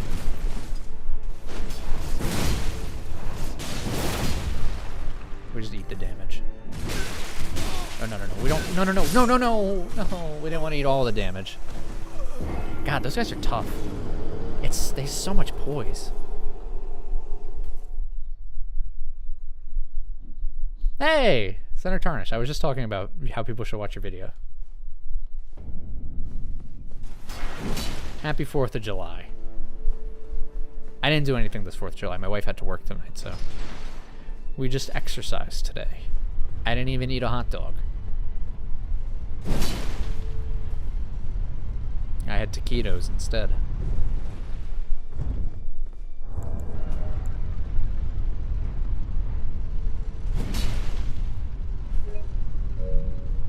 Alright, let's try again. I can actually skip him, but I shouldn't skip him.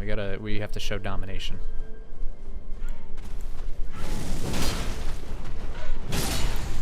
I probably just shouldn't use this Ash of War on it.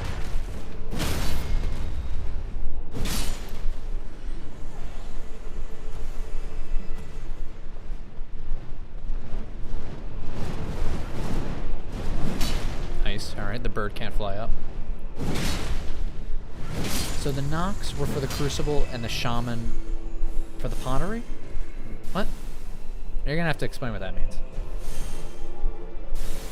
Oh my god, the frickin' like the not the birdmen are insane, but the lion guys, those guys are so frickin' tough. I don't know how I'm gonna be able to. I don't know how this build is gonna fare against them. Cause like the strength of this build is like, jeez, is being able to just like poise break the bigger enemies.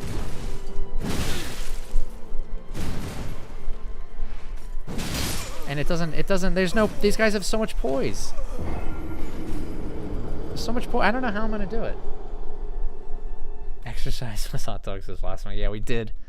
Here's my flex. It was a 5K today, which is a pretty short run. And then we did some weightlifting. Today was biceps, back, and shoulders.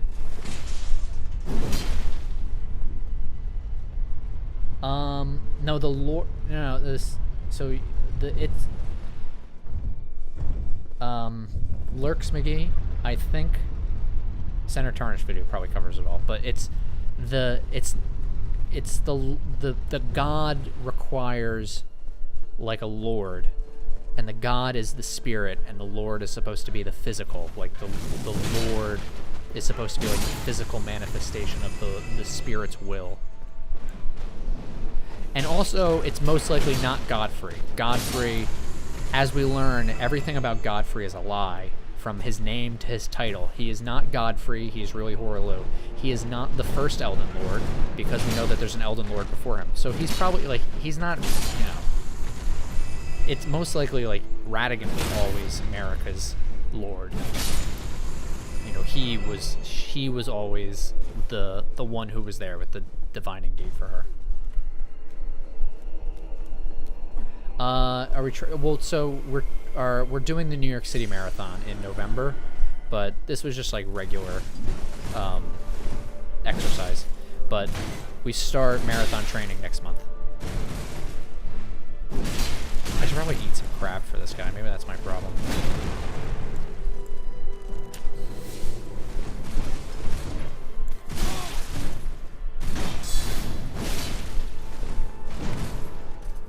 Whew. Oh, jeez.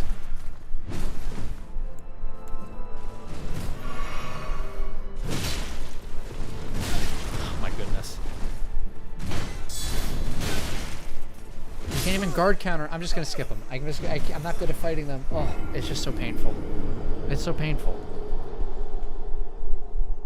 It doesn't matter if they're weak for piercing damage. I can only use the greatsword.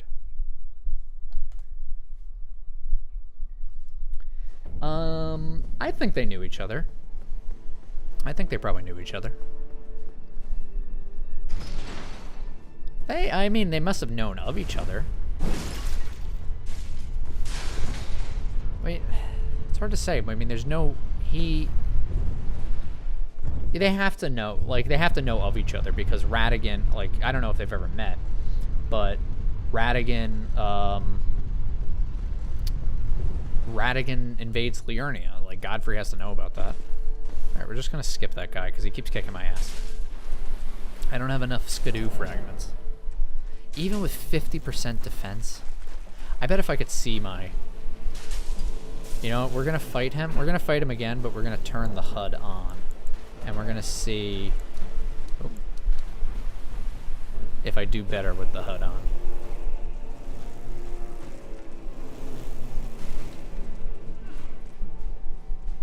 Yeah, the Ozsun, I hope I pronounced that right.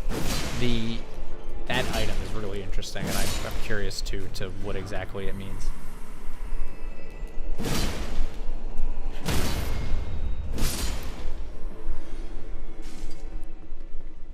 Oh, I would love to run the Des Moines Marathon. I don't want to run a marathon in every state, but I kind of want to do a run in every state.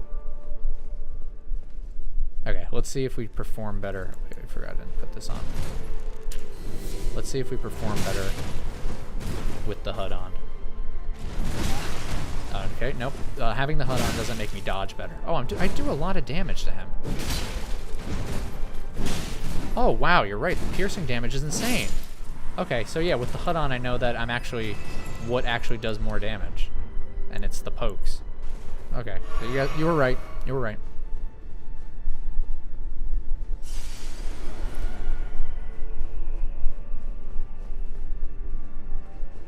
Actually, here. The last race I did. I did the Boston 10K. That was, when was that? June 23rd.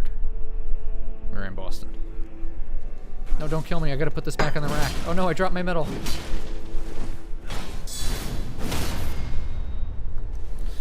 second.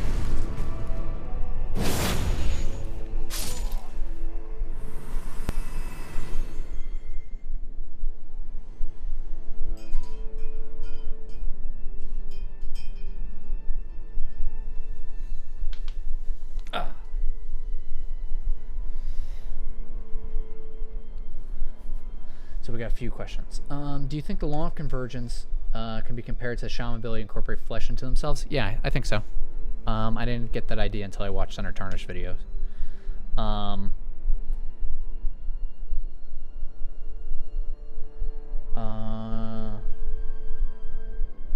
Favorite NPC? Oh, I don't know yet. I have to play the... I like Ansbach, but like I also think he is a stand-in for for fascism. So that's a future video. I don't, you know, he's a pure blood, so you know, they kind of put those two together. CT,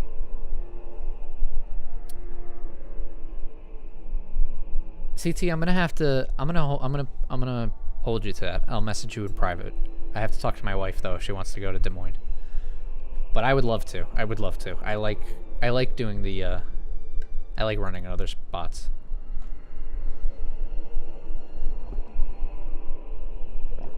Radigan's hot, so there's my third post for the day. Even missing it. Radigan's my favorite character, actually, probably overall. I've loved, like, Radigan to me is supposed to be our parallel, like, as a character. Like, Radigan is supposed to be, like, who we are. Like, Radigan is everything. You know, Radigan is a mimic, as part of, you know, the theorizing. I think our character is a mimic. Radigan is learned. He, you know, he studies incantations and sorceries, and he's also a champion, so he has great physical and dexterity. In his boss fight, there's a great, I saw a GIF that like compares how every spell that he does is like from all different studies and like spell casting. So like he does all different spells. His journey, I think he does like he goes on a journey of self-discovery where he learns that he's a mimic of America and that he learns that he's a god. And he learns the history of the lands between. So I see a lot of, at least that's how I see it, and I see a lot of our character and us doing lore hunting very similar to Radigan. And so I kind of see him as a stand-in. Yeah, the yearning to be complete. And like, aren't we all yearning to be complete?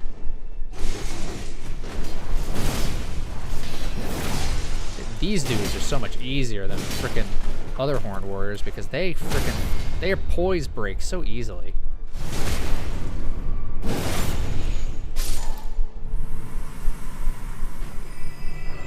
Oh, I don't think I have that on my main character. A mask affixed with a crown of tangled horns, worn by those who would invoke divinity. Divine invocation heightens the dexterity of the wearer, but causes the blessing of the Erdtree to become nauseating. Yuck. How does it look on our Black Swordsman? Oh, excuse me. At the hiccups. That's a sick mask. But it does not fit the aesthetic of the Black Swordsman. So it's got to go.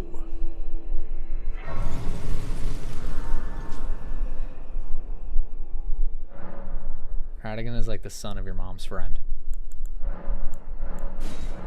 Is that when I did the your mom joke?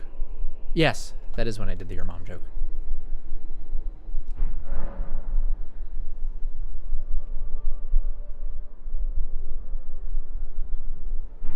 Alright. First real boss. Let's turn off my recording. And I am going to summon her because I need her for her quest line. Let's need more of this.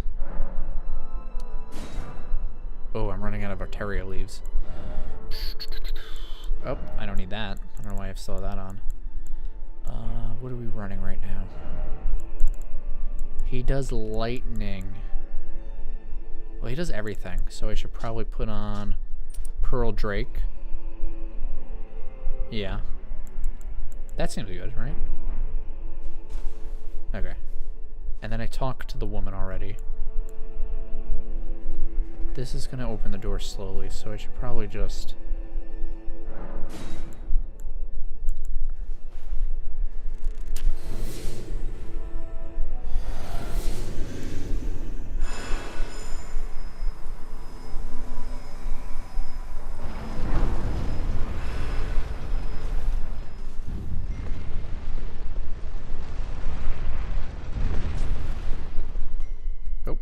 I wonder if you can hear my text messages going off.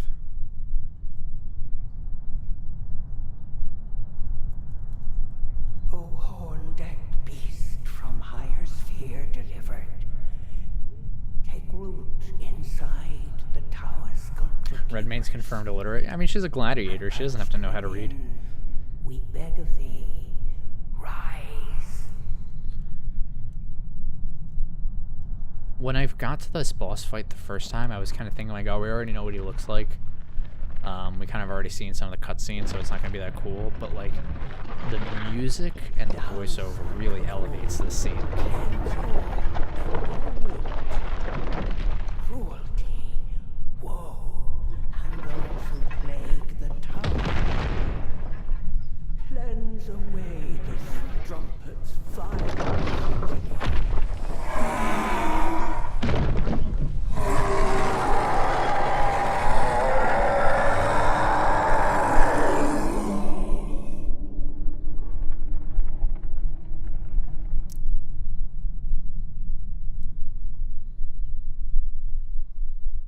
Did I drink my flask? I did. Oh fuck. Oh fuck. No, I didn't mean to do that. Oh no. No. No. Alright, we're not gonna have any fire grease.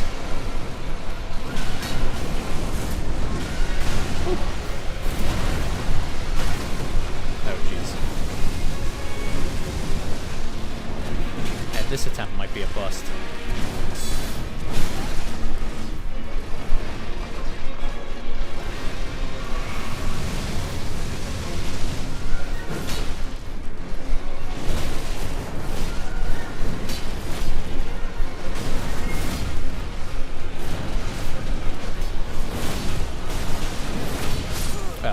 I knew it was gonna be a bust. I knew it was. Alright, we gotta start the recording again. No, the dancers aren't fused together. They're actually two separate people. Zuli the Witch just put out a video showing that they're two separate people. Like, unmasking them completely. It's really cool. Alright, let's put on buffs first. So this one.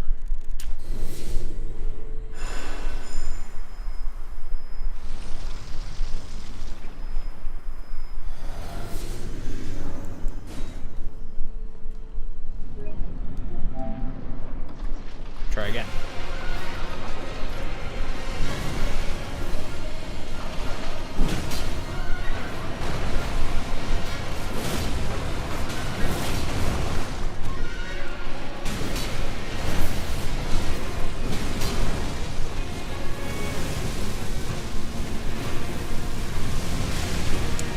I don't know if there's a way to actually like, really dodge that.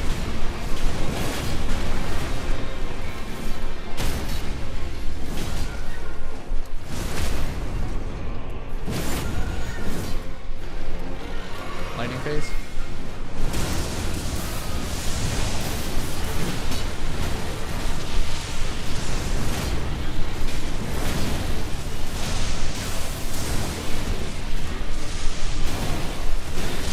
I blocked that.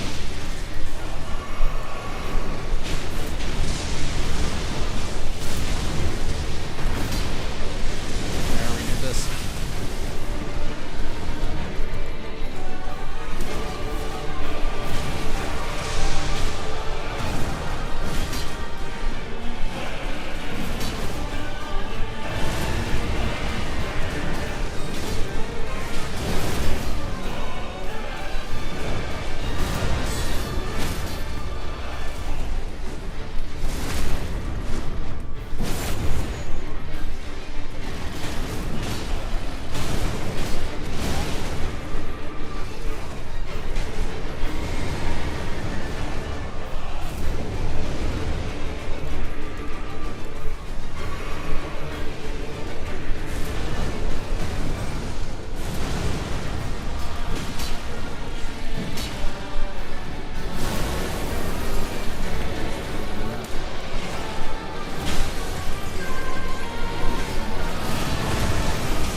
Nice killing throwing knives.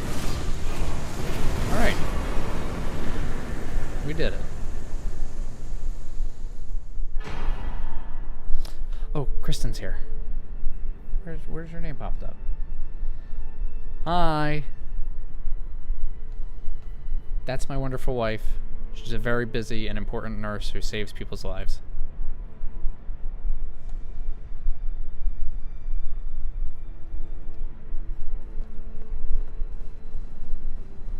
No, I'm not teabagging him. But that has to be a new clip.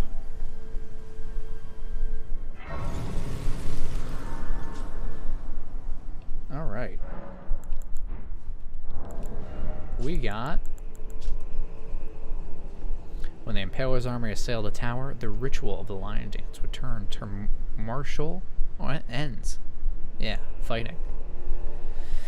And then the hat, we gotta do the quest. Ritual headwear on the form of divine beast's head used to perform the lion's dance. So let's go talk to the old woman. Oh, and here's cool. So as soon as you count out the first sight of grace. It's interesting that it comes up here. Oh, you know what? Yeah, that makes sense. Because it's pointing towards Mesmer. Marika's saying, alright, if you're gonna screw everything up, you got to finish what you started. So go to Mesmer. That's interesting.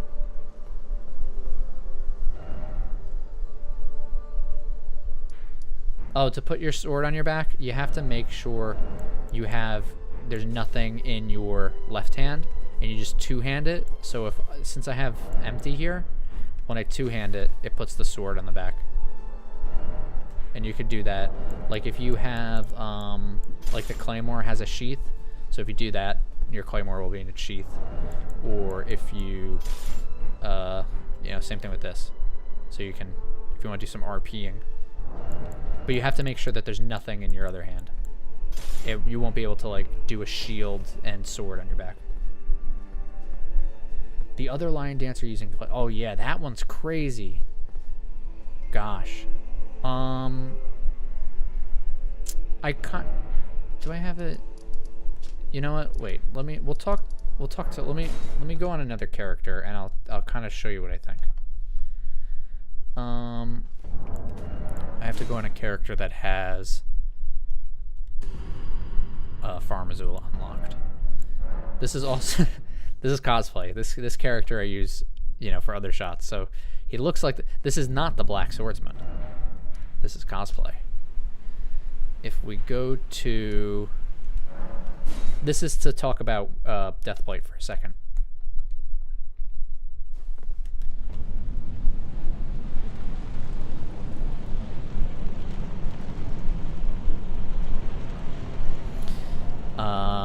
Okay. So ancient Far Missoula has been crumbling since time immemorial. This place reminds me, if you've read A Song of Ice and Fire, I'm starting to think this is supposed to be like a Shy in the Shadow. This is supposed to be maybe E.T. or something like that. This is supposed to be ancient. This is probably not as ancient as the Ancient Dynasty and the Eternal Cities, but it's older than probably everything else. This is the Black Swordsman Mimic. So we're getting to, what do I think about the other lion dancer using Deathblight? So this place is ancient. It's old. It doesn't have Erdtrees, but it has these white trees with red leaves. And then we have the worm faces. And the worm... Well, we gotta kill this guy so I can just use my telescope.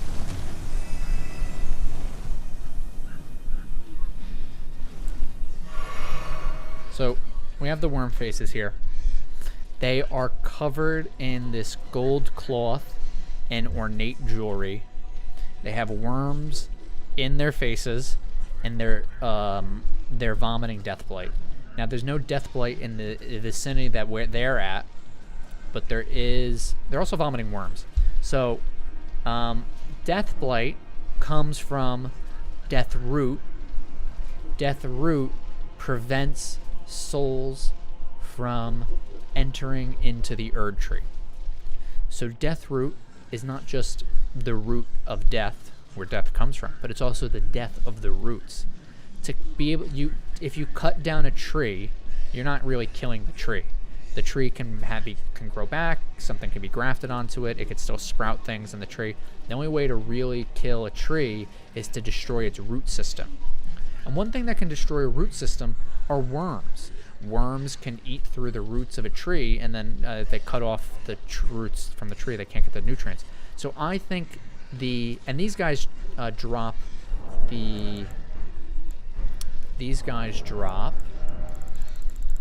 sacrificial twigs. Talisman fashioned from a dried twig, believed to be a twig pruned from the Erdtree long, long ago.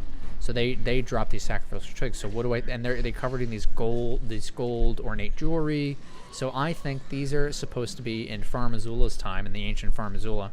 They are literally eating worms and eating the things on the ground that would destroy these trees. Now these aren't Erdtrees, but they have the white bark and the red leaves, much like weirwoods in A Song of Ice and Fire. But that also should make us think of the Arteria leaves, which dark red leaves with thick swollen veins. A faint pulse can be felt in these veins, stirs the blood, providing a livening effect.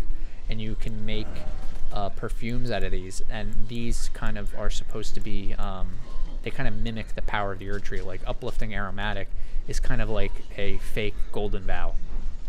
So it seems like Deathblight, and this is how it relates to the Lion Dancers, is that Deathblight seems to be something that's naturally occurring within the world before Godwyn is turned into the Prince of Death. You know, it is kind of like the culmination of anything that is damaging to root systems. So it's another element, as you could probably say. So that's where I think that's where I think the Lion Dancer fits into that. Also, I talked about in the other video that this is the caterpillar mask comes from here. Like, it's a misunderstanding of like the worm faces, and I'm sorry for showing these disgusting guys vomiting. So let's go back to the game.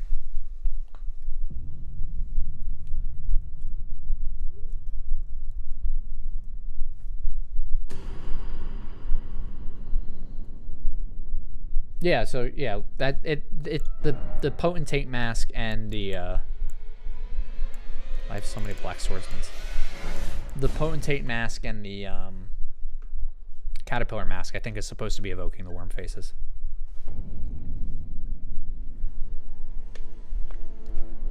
Oh, it's supposed to be up here. Let's re-record. Oh wait, no, I was supposed to talk to the woman. Duh.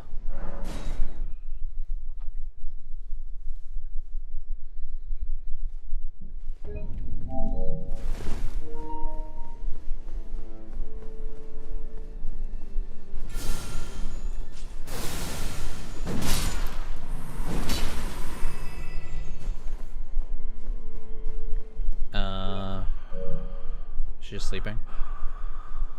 Alright, we killed her grandson.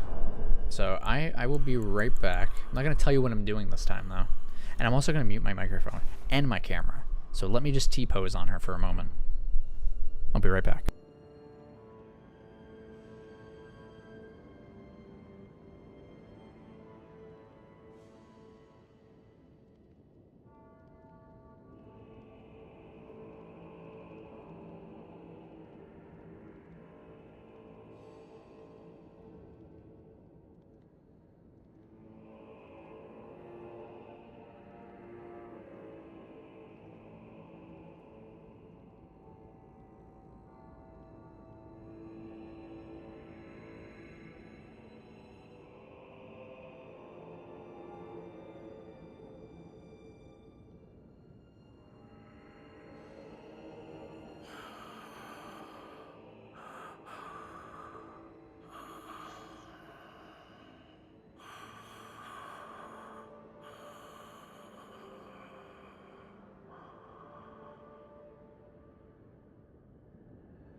I have returned with more water.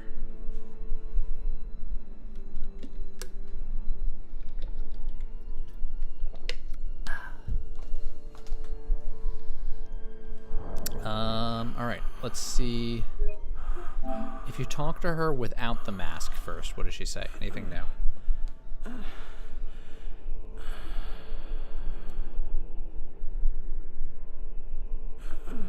No.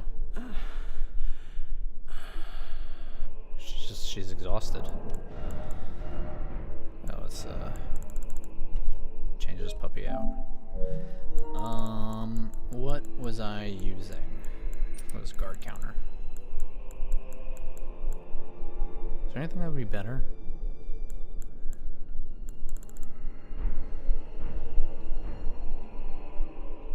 Oh, yeah, I'll read it when I get it. Let's put on the hat, though. The big head.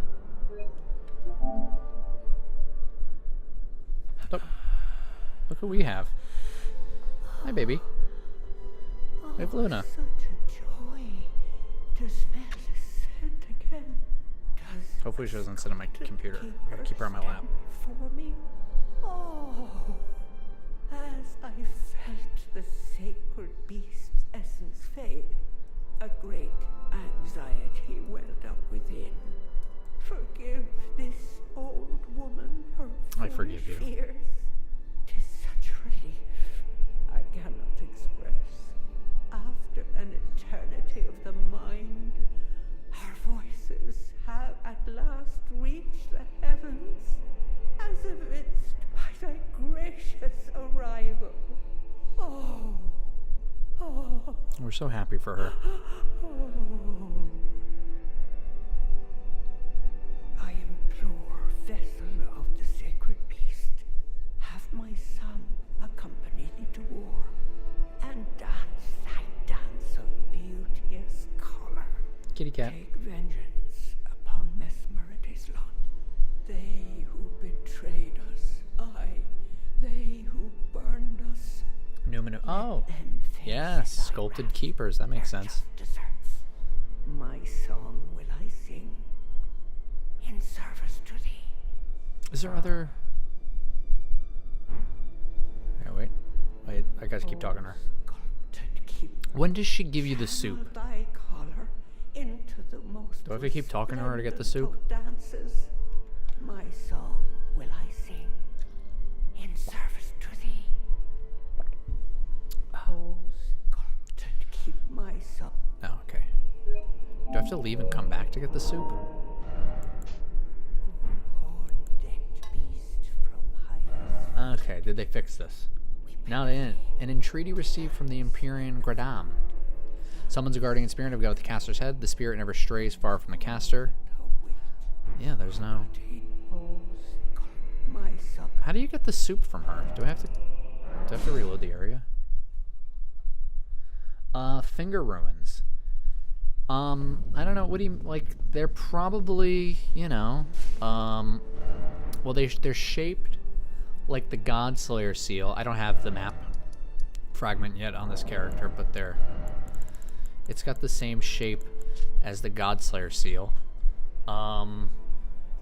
You know, oh jeez. Okay, she's probably gonna step on my computer. Uh-oh. All right, Luna, you gotta move a little. Move a little. There you go. Oh, cattail on the camera. How exactly did she say betrayal? I wasn't paying attention to her lines.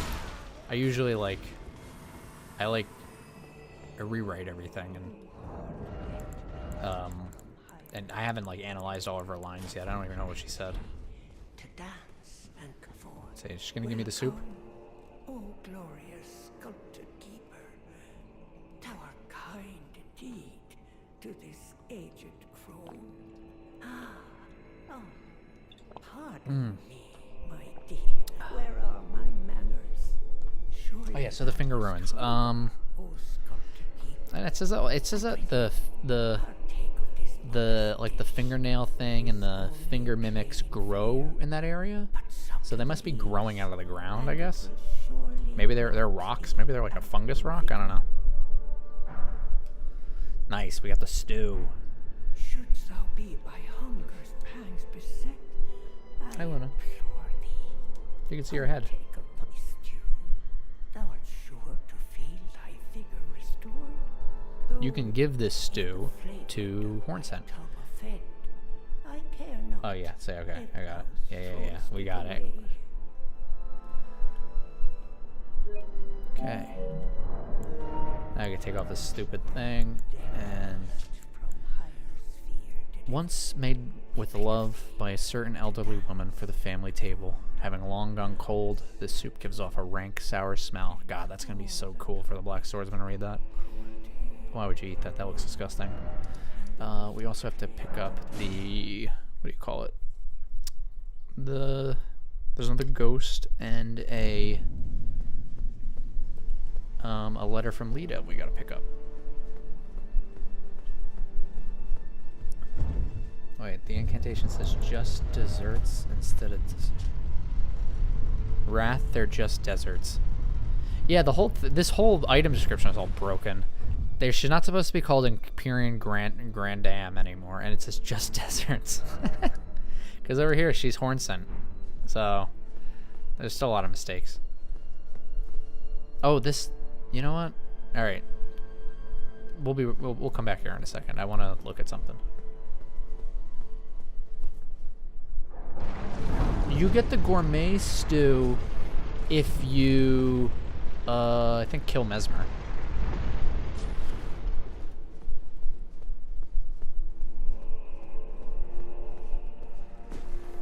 She gives you the better stew. But she does, I think, only by attacking her do you get the line about the omen. So I want to wait to attack her. I don't know, do I need that line? I don't want to screw up this character's playthrough, so I'll do it on another one. Grandma used to be a better cook. She's gotten bad in her old age.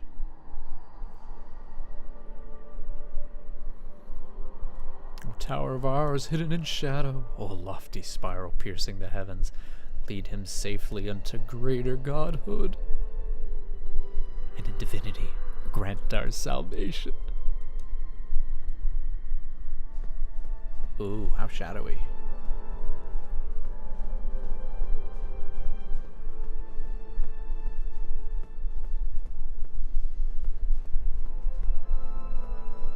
And then there's Lita's note.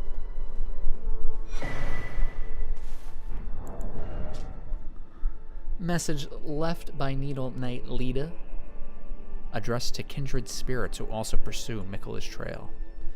The gate of divinity lies in the tower sealed by shadow. That is surely where kindly Miquella is headed. We are no Empyreans, but we must locate the path that will lead us there. Uh-oh. Cat on the computer. I don't know if you can... I can't see it now. See her? Show my keyboard. So I can't... I don't know. I guess I leave her there? I'm gonna try and...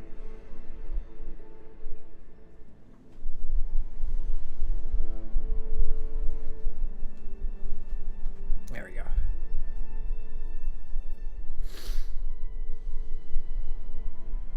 I gotta make sure she wants to stay on my lap, otherwise she's gonna be annoying.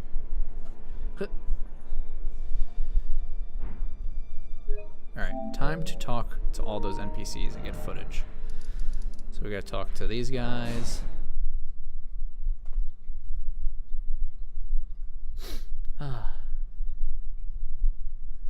I do have a decoy keyboard. I got a keyboard right here. Oh, by the way, I got it. Wait, can I show it? Wait, I don't know if you see it, but it's got a...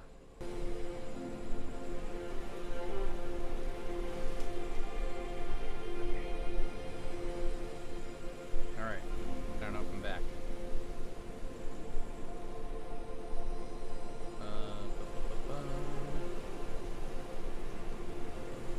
Up YouTube.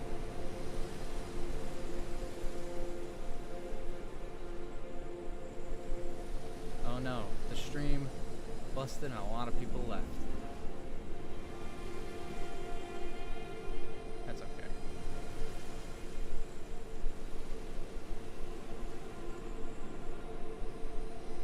Can you hear everything? Is everything good?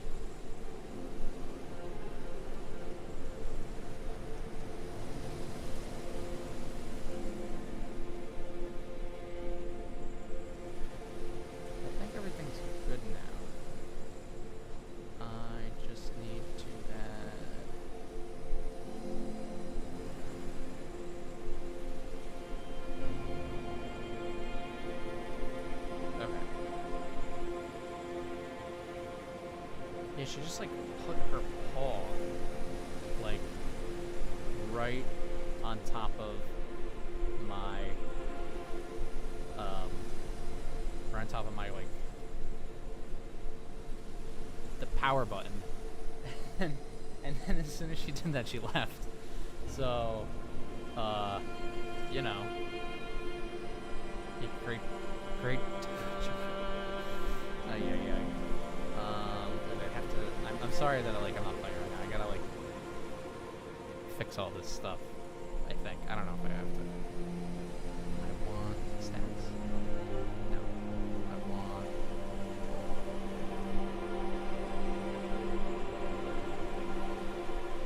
Okay. Okay. There we go. Right? Okay. We're good. See if we can. Welcome. I like finding things. Woo. For you, Lady Leda, Yeah, her allies, she just like and turned the off my forager brood. computer and then just Things left. bring joy to all. She put her paw right on the end of the Mac power.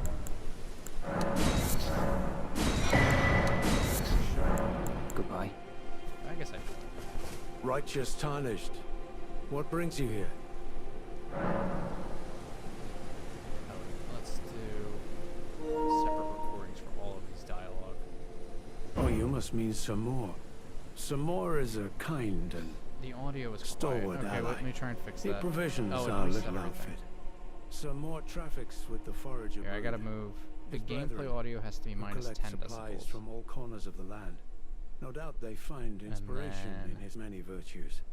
These are not your foes, Tarnished. Should you spot any forager brood, be sure to mind your manners. This should be at 30 decibels. Okay, so I raised my microphone audio and then I lowered the game audio. Does this sound better? Righteous Tarnished. What brings you here? Well, I'm much obliged. As suspected, kindly Mikola has Okay. visited the I think we're lands good now. which hold the tower. and Wait, I gotta appears raise this, intent though. on wholly dispossessing himself of his flesh. He must be seeking entrance to the Tower of Shadow. Excellent, thank you, Ty.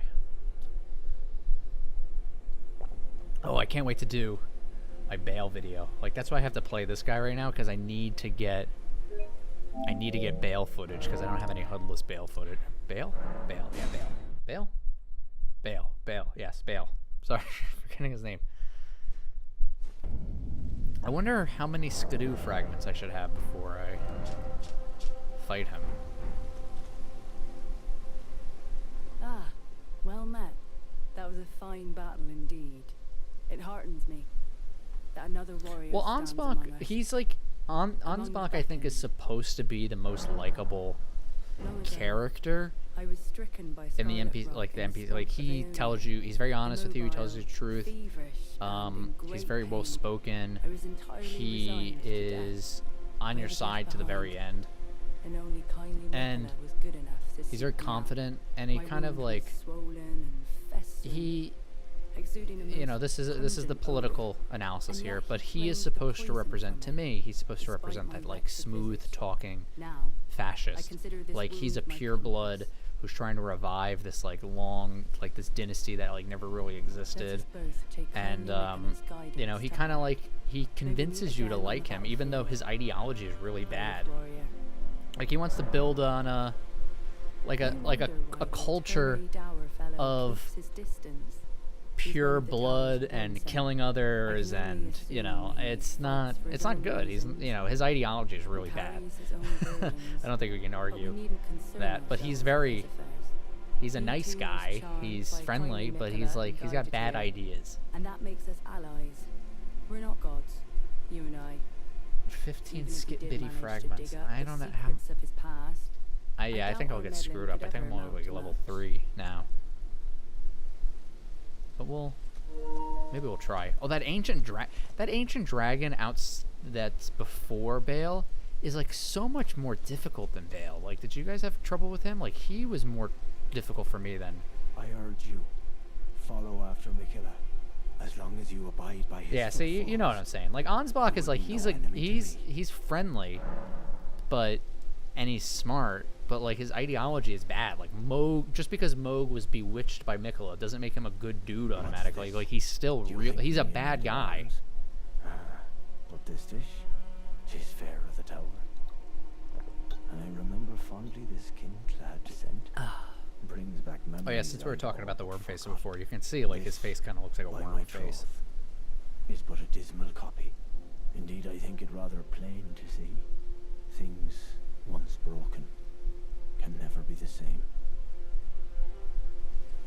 Look, take this for your troubles, won't you? What do we get in I desire return? not to be in your debt. Nice.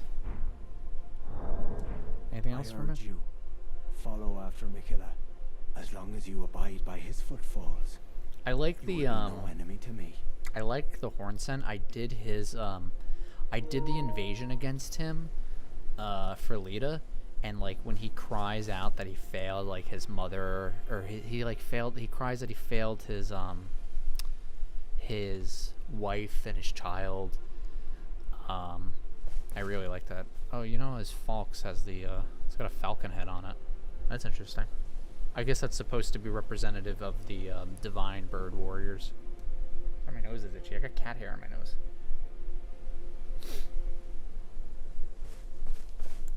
Alright.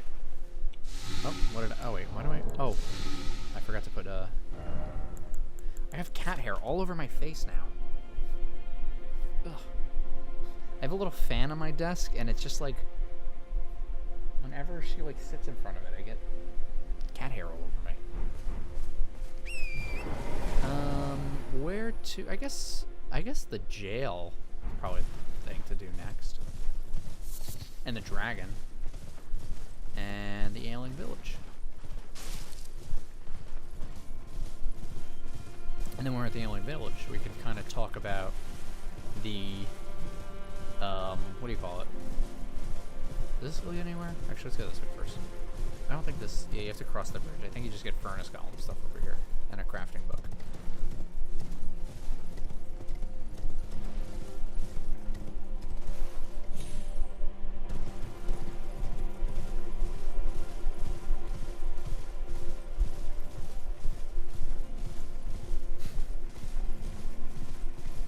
Oh yeah, if we're talking about like the jars during Erdtree practice, they're much better than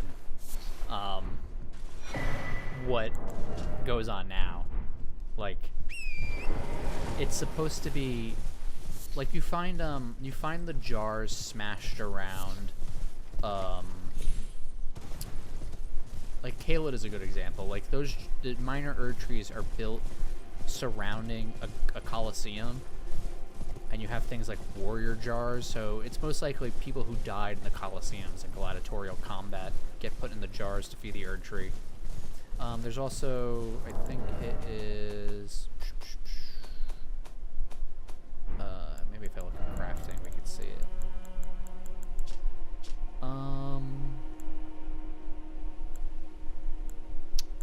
Maybe it's the living jar shard?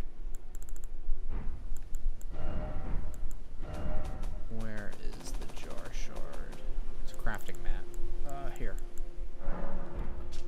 Such fragments command a high price due to their magical... Where's the one that says noble? There's one that says noble jars. What item... Does anyone know what item I'm talking about? They say noble jars. Oh, maybe it's just the jar shard. Yeah, Shard of Alexander says... Wait, I don't have jar shard on this character. If I look up... I'm gonna have to look this up. Jar shard.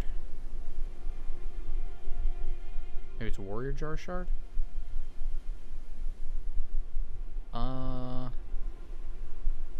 that's not it. You know what? I have the whole Elden Ring text dump. Let me look it up. Iron jar or aromatic. That's the item. Oh, I don't have it on this character. Oh. Okay, that's why. Huh. There's a crafting recipe book I'm missing. Anyway, the Iron Jar Aromatic says an art that requires fragments of hunted noble jars. So I kind of think that that's like, you know, if you don't get Erdtree Burial, you get, you know, stuffed in a pot. It's like, it's still not pleasant, but it's not like, it's not what we're gonna see in the Everjail that we're gonna go to right now. Bye, Jess. Happy you joined us. I mean, it's how long have I been going?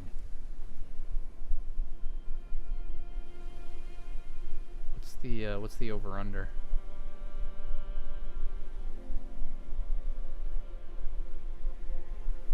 Including that interruption. 3 hours, holy moly. Well, I ain't got anywhere to go. Yeah, so it does say that. Let's open up that rune for the. I don't know what you were all talking about in the chat right now, but let me find that rune you're talking about. Heroes rune. There were once heroes who walked the battlefields, abundantly blessed by the Erdtree itself, who upon earning their honor simply died. So they were already blessed with the Erdtree. Probably these runes. This is showing how blessed they were. It's covering their entire eyes. And they earned their honor, they simply died. And they were heroes of the battlefield. So once, well, that's kind of like, this is kind of sounding like once they did what they needed to do on the battlefield, grace just like it killed them. I will be doing more of these in the future. I want to just play the Black Swordsman character as streams. And maybe stream whatever, you know? But since I'm streaming right now, I'm not writing my next script. And I'm not recording. So you have to pick your poison. But there's like, I don't feel like any rush to like get videos out now. Like I was putting a lot of videos out because I wanted to make sure I get all my theories and thoughts, or most of them, out before the DLC came out, just in case I was right on a few things, and I felt like I was right on enough stuff. So this, when we get the Ailing Talisman, we'll be able to see it more clearly. But they talk about, like, you know, these people are transforming. He's like, yeah, am I still human? And you could see that these people are like human bugs. And I think the Ailing Talisman. Let's go pick it up. Let's just run past it. Okay. Yeah, you're right. I was right about America, wasn't I? I mean, that was like easy. I thought that was pretty easy. I was just wrong about like, which is like, I'm fine with that. But I feel like I was wrong. I was wrong about like him being really old. That I was wrong about. And I wanted to do a video about talking about all the stuff I was wrong about. I was wrong about. What else was I wrong about? I don't think I'm wrong about the Great Runes at Birth. That one I still think I'm right about.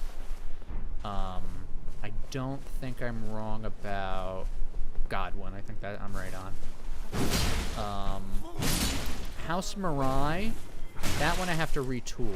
They're definitely being used in some way for someone's gain, but I don't know whose yet.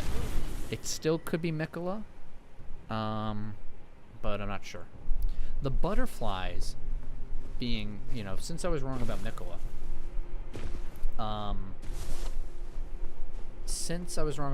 the butterflies probably aren't Mikola's. But now I'm thinking they might be Saint Trina. Saint Trina is leading the Tarnished in some way to hopefully, you know, kill Mikola for her. Oh, I mean, we have stuff on Mesmer and the Giants. We learned kind of that, like, Mesmer was open and present during Godfrey's reign, like he was a known child of America. So it just means that he was present. Those giants being impaled means that he was present for the war against the giants. It kind of shows that Godfrey is aware of America having children before him, I think. So, you know, we don't really have like an item that explains it, but I think it's all there. What spell is that? What do you do? What does he cast? Is that like a buff? We'll see. Wait, blood flies. That's interesting. That's interesting that I cast that. Does he cast anything else? No.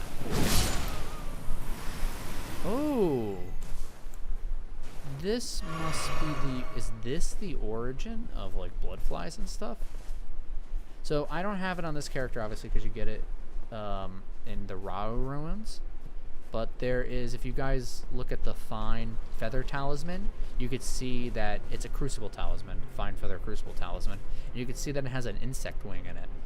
And then when we look at the Ailing Talisman depicting soul taken by sickness. When when the weak were infected with the dreaded fly sickness, they perished well before the metamorphosis could take hold. Oddly, those who cared for the infected and made certain they were given a proper burial were never afflicted themselves. So where does that infection come from? It comes from Crucible. Look at the Fine Feather Crucible Talisman and you'll see that there's an insect wing in that talisman. So that kind of like explains that little mystery that they set up. They set it up at the beginning of the game, like this is the first area, and then when you get to like almost the second to last area in the game, you see what the payoff is. We're going to be fighting an undead dragon, so we need holy grease. Hi, Suna. Hello from the United States to Mexico. Mesmer's dad is most likely Radigan. He's got the red hair. Most likely Radigan.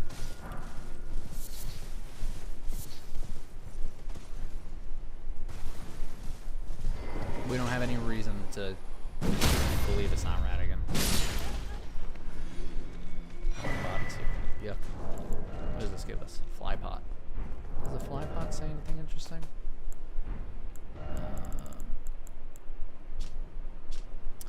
The maggots found in waste feed on blood and turn into vicious flies. So I guess it's just found in waste.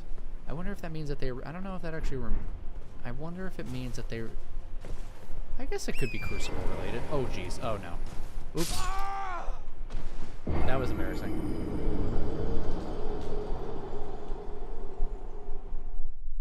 What would be a proper burial? I don't know.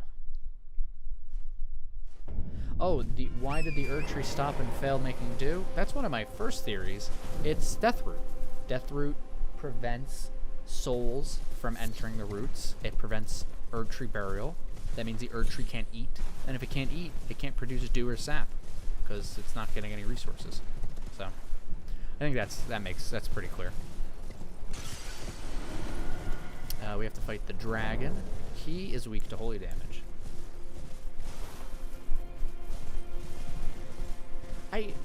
They say they're done, and I don't think there's really much to add. I feel like the story is like, and like the lore and stuff is like just really complete. Like I don't really think there's much they can do. Since we're gonna fight a dragon, let's. Well, it's not that nothing was dying. Consider that with the removal of the Rune of Death, you have the Golden Order. Before the Erdtree, death is burned in Ghost Flame. And then with the Erdtree, people are giving Erdtree burial. So, since people can't die naturally, they need a way to dispose of the dead, and the way to dispose of the dead is through the Erdtree burial system. With Deathroot preventing a proper Erdtree burial, then you start seeing the Erdtree collapse. Like, removing the Rune of Death actually helps the Erdtree because then there's only certain ways for people to actually die. Introducing Deathroot and preventing Erdtree burial is where you get problems for them. I gotta think of which way I wanna coming from this guy. So I need to hit down twice. I gotta make sure I get a good shot because you only get one attempt at this. Thank you for subscribing, Spider-Man Gamer 97.4. I think that's what it said.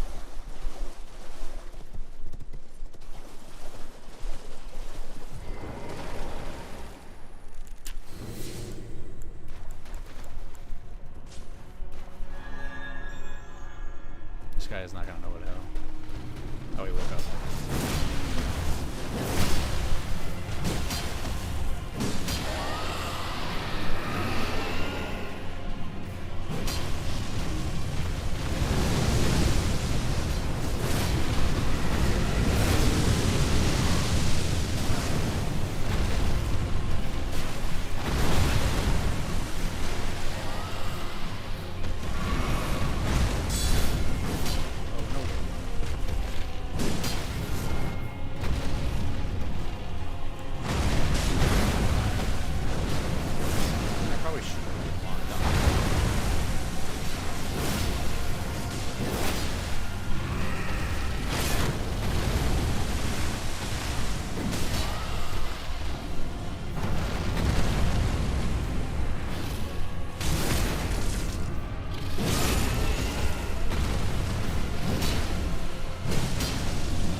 do that again. That was unfair. Ugh. Don't feel bad for Godwin. He had it coming. He's an idiot. Godwin's so stupid. He fell for some stupid prophecy that he thought he would be the chosen one. And look where that got him. Got him killed. That does magic damage. So let's put on that.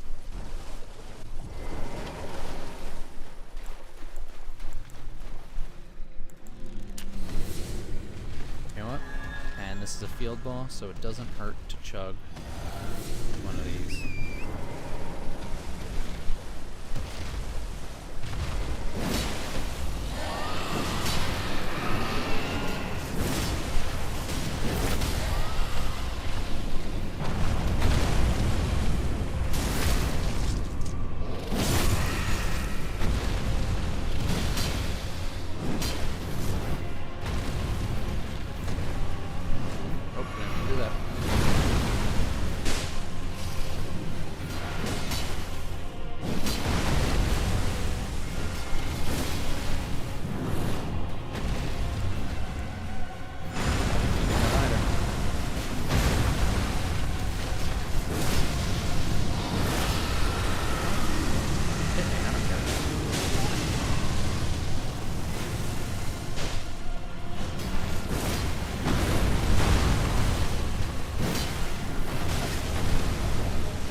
Oh yeah, it is. Yeah, it is kind of meta. This will, you'll see this stuff in videos.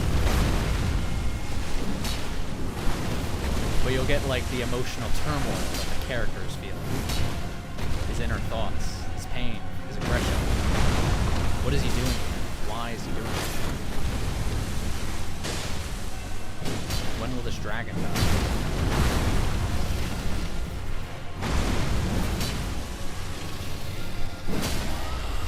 Dead?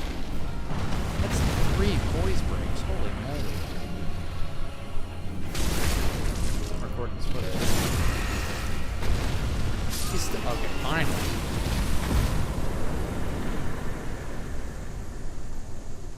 That felt like it took way too long. Alright, sorry I was just fighting a dragon for so long. What questions did we miss? What the hell are Godwin Circuit's bodies guarded by his ominous eye? Hey, that one, I got no idea. Maybe it's like, maybe people would want to destroy those corpses. Maybe that's like why they gotta guard them. Like, who are you guarding them from? Like, why would they need protection? Probably because someone would want to destroy them, but who would want to destroy them? Why would people, why would that be the case? I don't really know. I need to make more. I probably shouldn't have them on my bar when I'm just out in the field. What would be useful? Would a bomb be useful? Holy pots are useful against this guys. We make some bombs.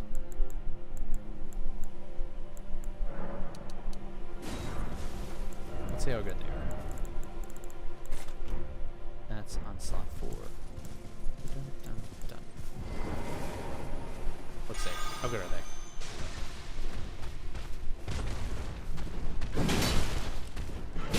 Didn't seem like they're that good. Let's try again. Maybe 2 of them? I missed.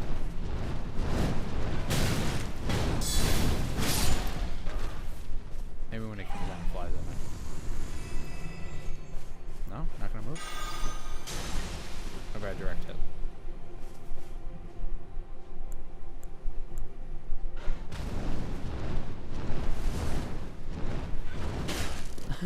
I guess throwing knives break them if they're flying. So we're not going to use bombs. They're useless.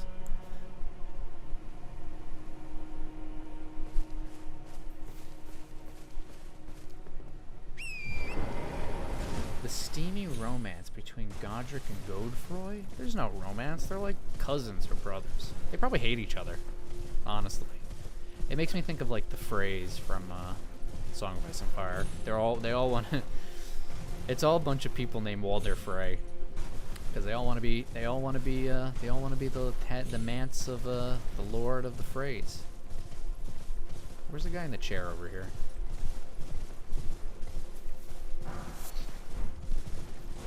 Where's that painting?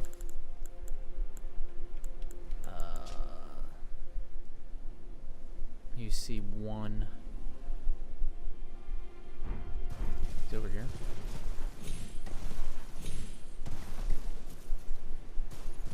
Where's the painting guy? Do I have to wait till nighttime? Where does he show up? Does it have to be nighttime? Does anyone know?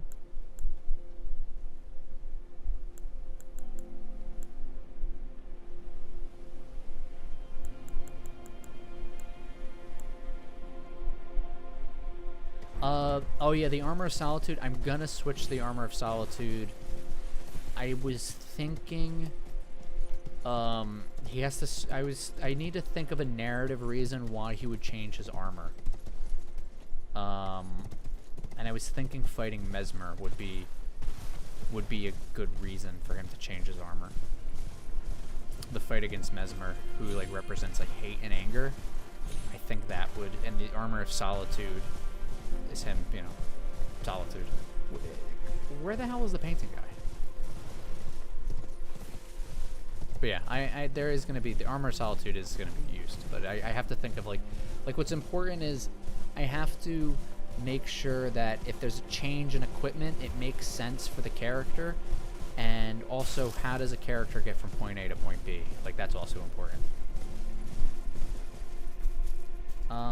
It's not sad to know. Listen, man, I don't know anything about this game. I don't know squat. I know as much about it as you do. It's all made up fantasy BS, you know? It's all made up. Whatever you think is true, it's good enough. Like knowing about Elden Ring lore isn't going to help you anywhere. It's just fun.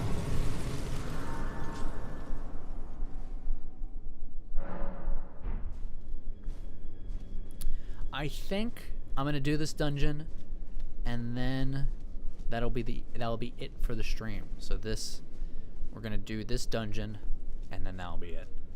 So, if you have anything that you want to say as some knowledge that you need before the end of the evening, you let me know. I didn't notice that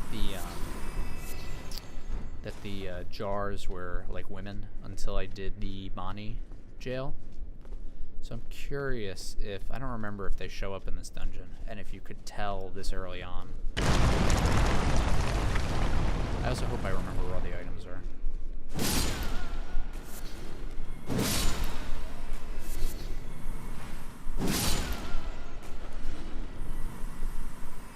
Pitiful. No, you're good.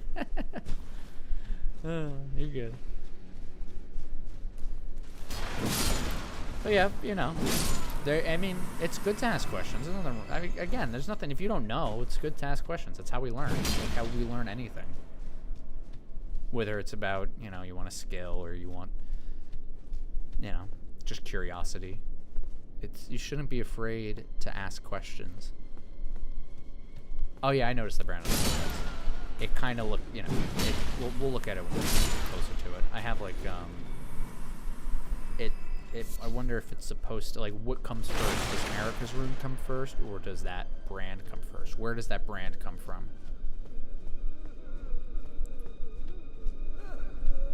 This dungeon's... Wait, is there one in this drawer? It kind of looks breakable. No. It's interesting. You get into this dungeon, there's, like, no real enemies. You just, like, quivering guys. And then I think, like, when you get deeper down, you fall. Is that when you actually start fighting, like, something that's formidable? Yeah, I don't even need to kill any of these guys. Hi, I've always wanted to play a Soulsborne game. I feel like Elden Ring is a good start. I get frustrated I want to spend it I don't enjoy. How can I enjoy it more? So the way you can enjoy Elden Ring more is exploring and playing the game as if you are a real explorer. Like, there are so many things, there's so many resources within the game, like being able to craft tools and bombs and potions, and you get to summon spirit ashes of enemies to help you in your fights, and finding resources to upgrade your weapons. So, you know, you might run into a wall where you're fighting a very difficult boss and you can't beat it, but you have to think of like an adventurer where you can go out and overcome it by finding a new tool.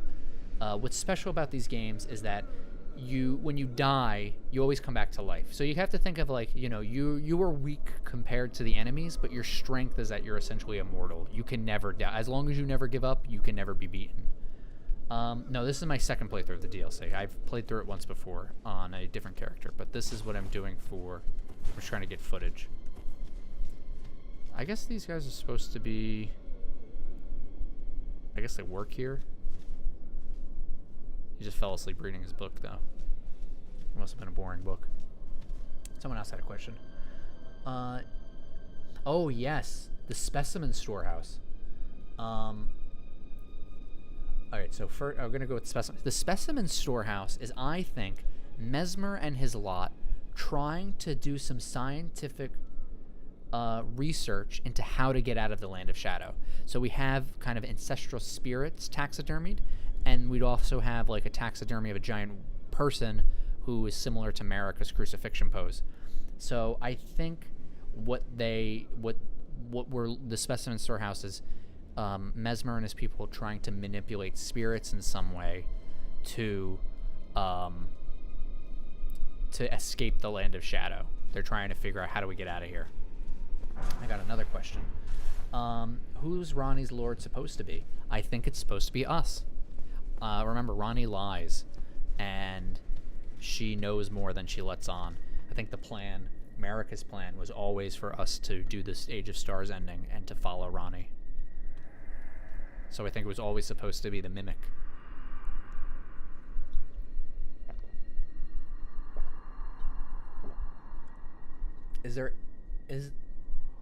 Oh, it's there for the big feet.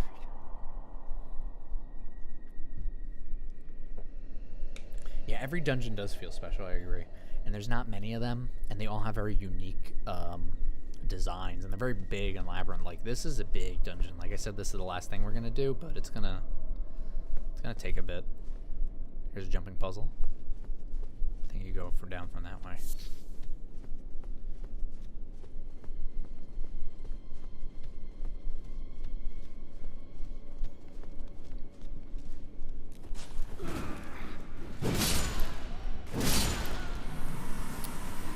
Oh yeah, the horns are cut. I have to look at that again. Oh, there we go. So I think we can see that. Actually, do I have any?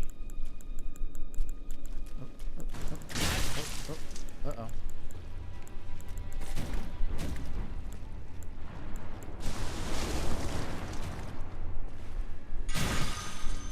Come on. Alright, this is how you get footage of enemies without them attacking you, and you don't have, you're not on PC. You can see them. I'm not sure what it means yet. Alright, sorry lady, I'm putting you out of your misery.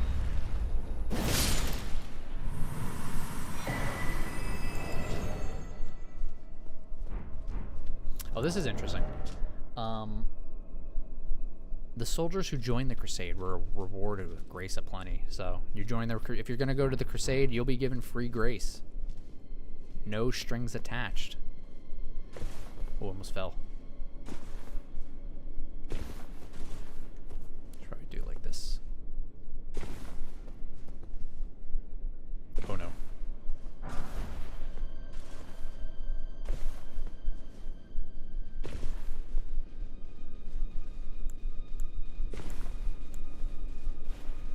I don't know why it froze. I didn't do anything.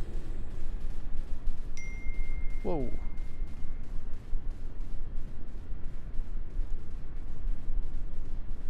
One moment.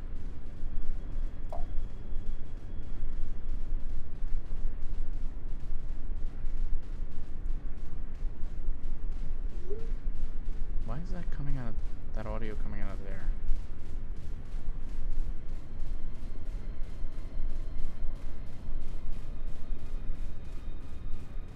Okay.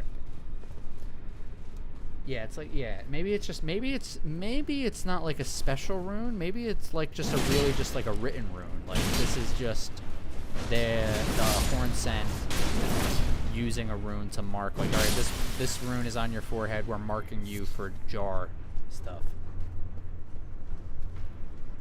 I don't think Marika was stuffed into a jar. Do not think she was stuffed into a jar. If she was stuffed into a jar, she wouldn't be here. Or she wouldn't be where she is.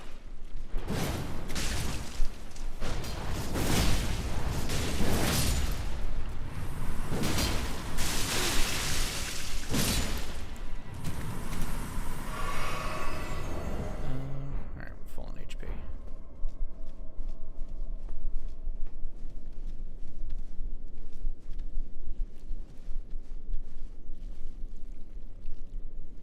Oh no, don't turn around. I was trying to look.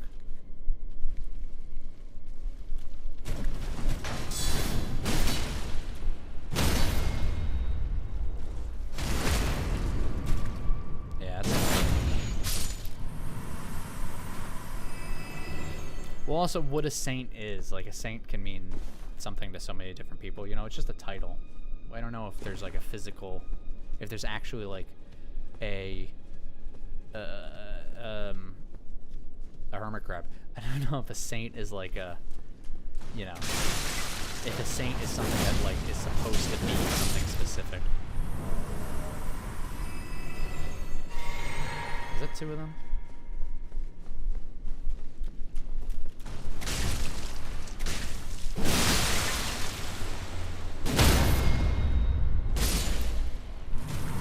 And then the floor will fall out here. I wonder if I could skip that. Oh, I made it. Double jumped.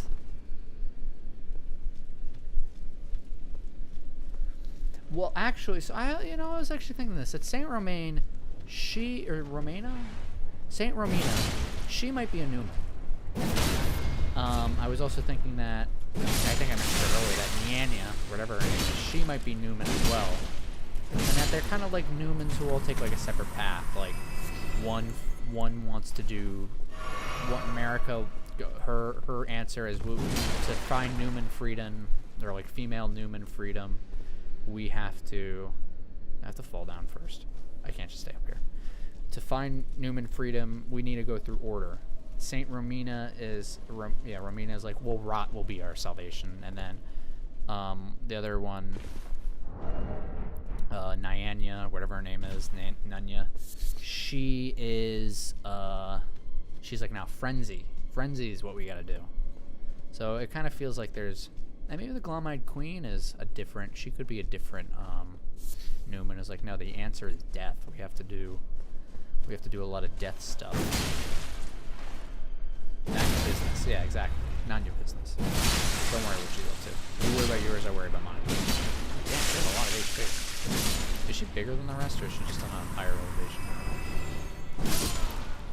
Entered me. What does it say? This is what becomes of the condemned who get sliced up and stuffed into jars to become saints instead. Rancorous spirits cling to the pinkish red twitching meat. Oh, you know what? You can see fingers in there on the top. Like, there's top. I think you can also kind of see the spirits too. Yeah. Shamans are totally like spiritual beings. It probably represses their ability to be reborn or something like that. Yeah, the suppression tower, that's in the middle. There's a tablet on top of them saying center lines between. The Shadowlands probably became, I'm assuming they became obscured when, after the Crusade. Like, they crusade into the land of, they crusade in this land, and then it gets obscured, and then they're left behind and they're forgotten, and that's, you know, Crusaders are upset. That's when I think it is. And one of the questions to be asking is, why hide the Land of Shadow? Who are you hiding it from? Now, I think the narrative right now is like, well, she's hiding it because she's ashamed. She's just hiding her shame. You know, you can actually see the bodies in there. You don't, you know, let's hide the past, you know, for future generations. But, you know, like, Godfrey knows what happened. Radigan knows what happened, because we know, like, Mesmer, like, from his timeline, we know he interacts with many of these people, or he's around through many of these people, and then he goes on the crusade. So people know about the Land of Shadow and the Horn Scent to some degree, but history gets obscured when the Land of Shadow gets obscured. But I think it's particularly America is hiding the Land of Shadow from the Tarnished. That we know from people like Corrin that that the religion of the Tarnished is, you know, it's finger worship, it's Erdtree worship, it's America's the one true God, and then when we come into the lands between, we don't really know that history. You know, we have to uncover it. And we make choices based on not knowing that history. Like, by not knowing the Land of Shadow is the Land of Shadow, then we follow the path for Elven Lore, you know, become America's consort. We get duped by Ronnie to do her bidding and become her consort. So I think the most likely suspect is that she's trying to hide it from when the Tarnished returned. And I'm getting lost here, and I'm trying to find all the items.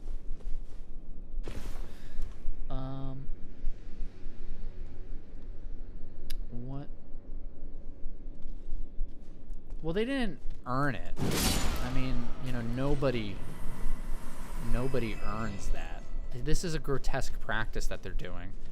But do you eliminate the entire culture? Did I get all the items here? Is it acceptable to eliminate an entire culture through war and burnings and and impalements and stuff like that?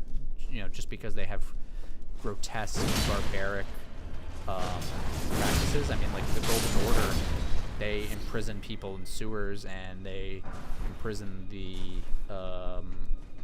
what do you call it? The nomad warriors and stuff. So, like, you know, should the nomadic merchants do the same thing to all the people who live in the lands between because of that? Like, that's not fair. Think of that, you know,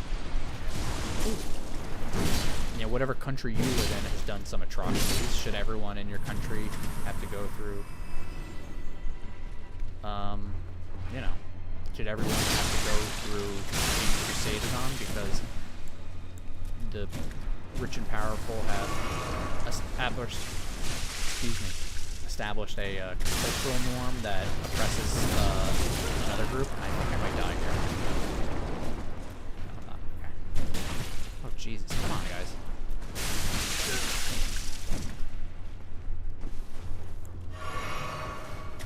Ooh. But yeah, you can... What the heck? That's not right. That's not right. That's not right. What's going on over there?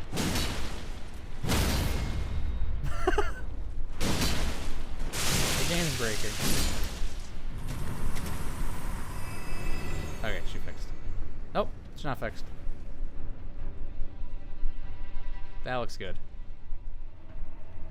Nice. Ew. That's gross. in fear, I don't think it's Mesmer's flame she's afraid of. I think, oh, mimic memberships. That's so nice of you, Roscoe. We have so many people joining the scholarly. I think it's like this serpent inside of him, that anger. Can I do that? Can I gift memberships? I don't know if I can. That's cool. Wow. Thanks, Roscoe. Now you all get the icon side of your name. I think this is the elevator.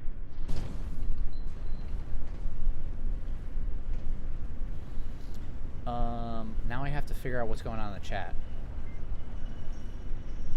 Maybe I should also get a new sound for that stuff too. Is there anything? Is there actually anything interesting over here? Whoa, that I gotta change that sound. That's that's annoying.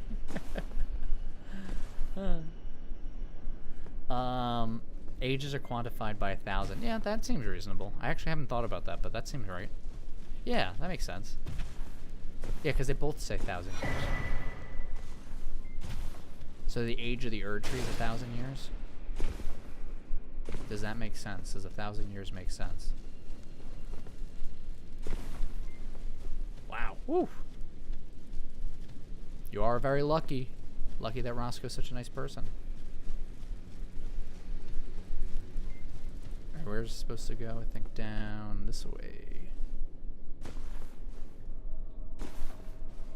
Oh, back where we started. Excellent. How are we on time? Okay.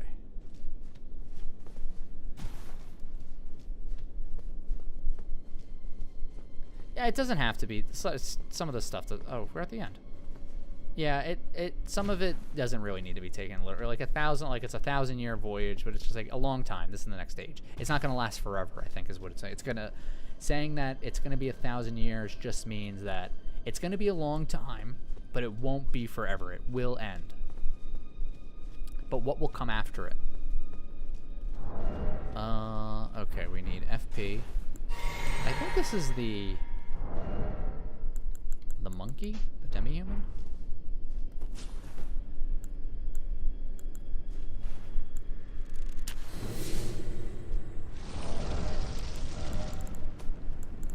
Let's do our... Oh, I'm wasting time. I'm wasting time. Wasting my buffs. Where the hell is it?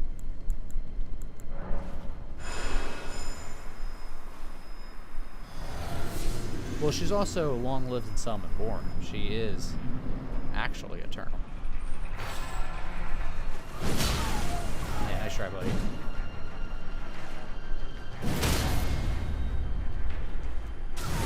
Oh my goodness, how brutal. Does he have horns growing out of his head?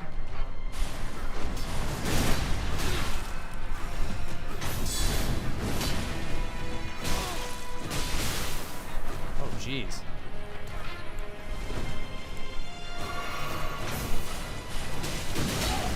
We just tanked through it.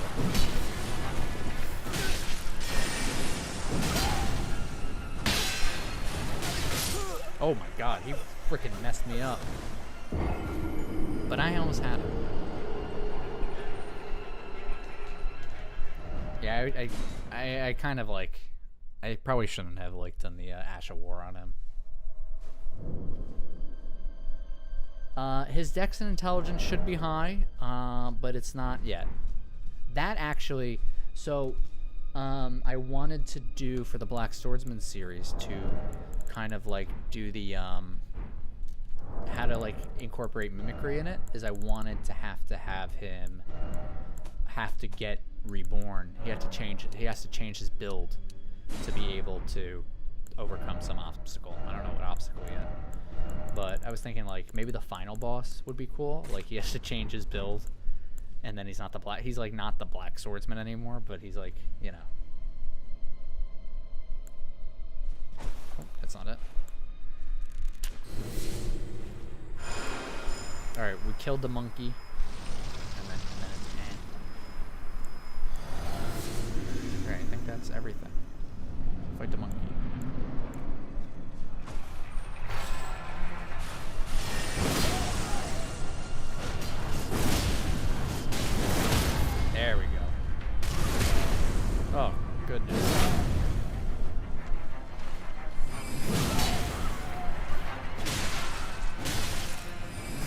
Oh no.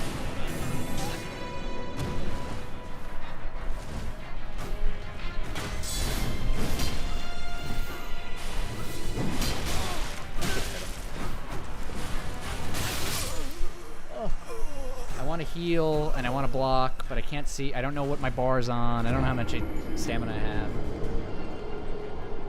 We get him. We get him. No excuses. Not having the HUD is my choice. Can you believe? Fighting Radon at the end without a HUD. That's gonna be a freaking nightmare. If the frickin' monkey is giving me problems, oh my goodness.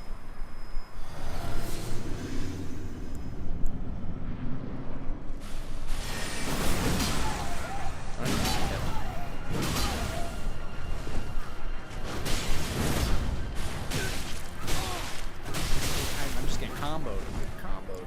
Please let me heal.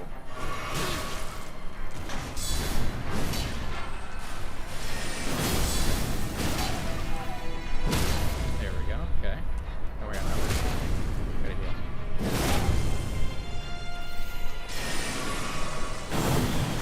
Woo! That was cool.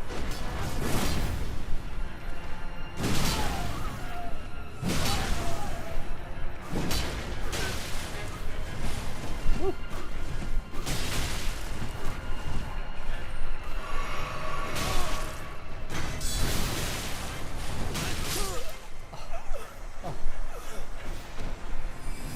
This is embarrassing. This is embarrassing. It's embarrassing. The Black Boxman. That's pretty funny. Okay. That I was just joking before. Now I'm gonna be serious. Actually, no, I probably shouldn't use. Should probably eat.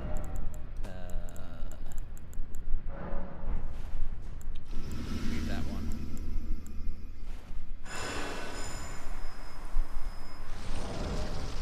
Look at that. Look at those defenses. Oh, that's because I have the bubble on. Wait, did I drink my... Right. The bubble was there to... For my mistake.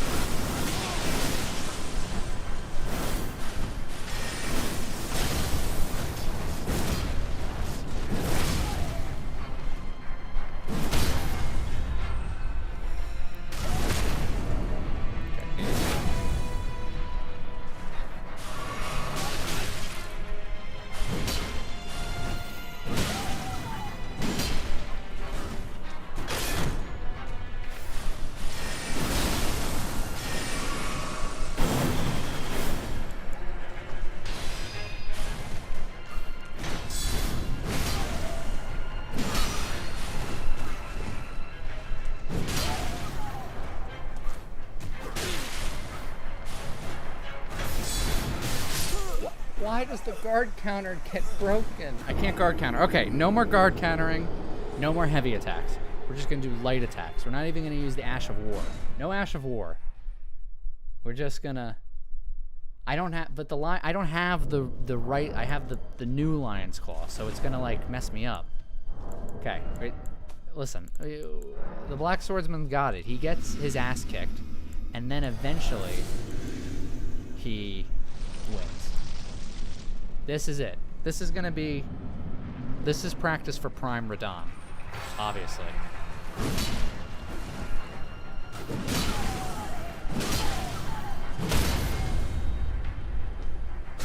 And then before he can get up, we're gonna line him up.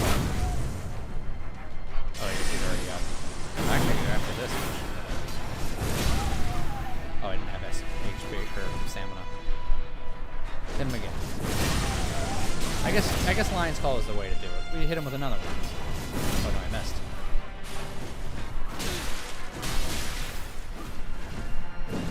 Okay, he's a little short for that one. Okay. He also, you know, he dodges like Melania too. That's interesting.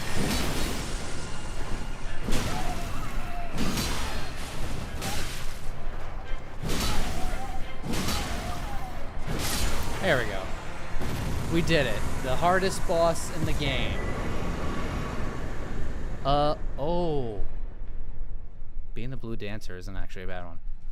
We... that was... I don't think it's going to bode well when I have to fight, like, legit bosses. I don't know, the line dancer's fine, but Freya was tanking them. Okay. Oh, I wanted to... Where's the chair guy? When does he come in? I think maybe it's only during the day. Wait, I can't end the stream until I beat him on my first try. My fourth try. Where's the chair guy? Please, someone tell me. Where is the painting? The chair. Where does he spawn? I don't want to end this until I find the painting guy. Does it have to be at nighttime? Where's the... I have the painting. It is this one. Where does he spawn? He's right the turner. Okay, where?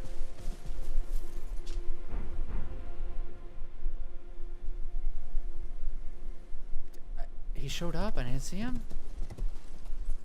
Okay, wait. He's spawning in and you moved. Okay, this way? Keep going, okay. To the trees. Oh, there he is. Oh, thank goodness. All right, right. There we go. Okay.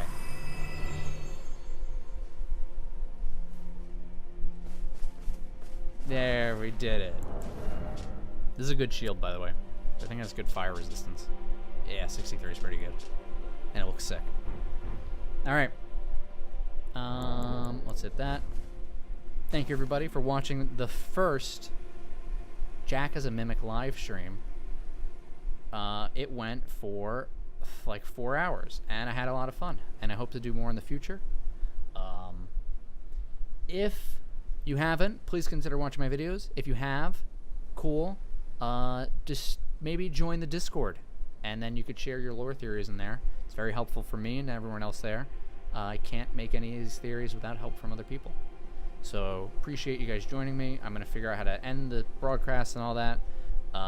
So yeah, happy to have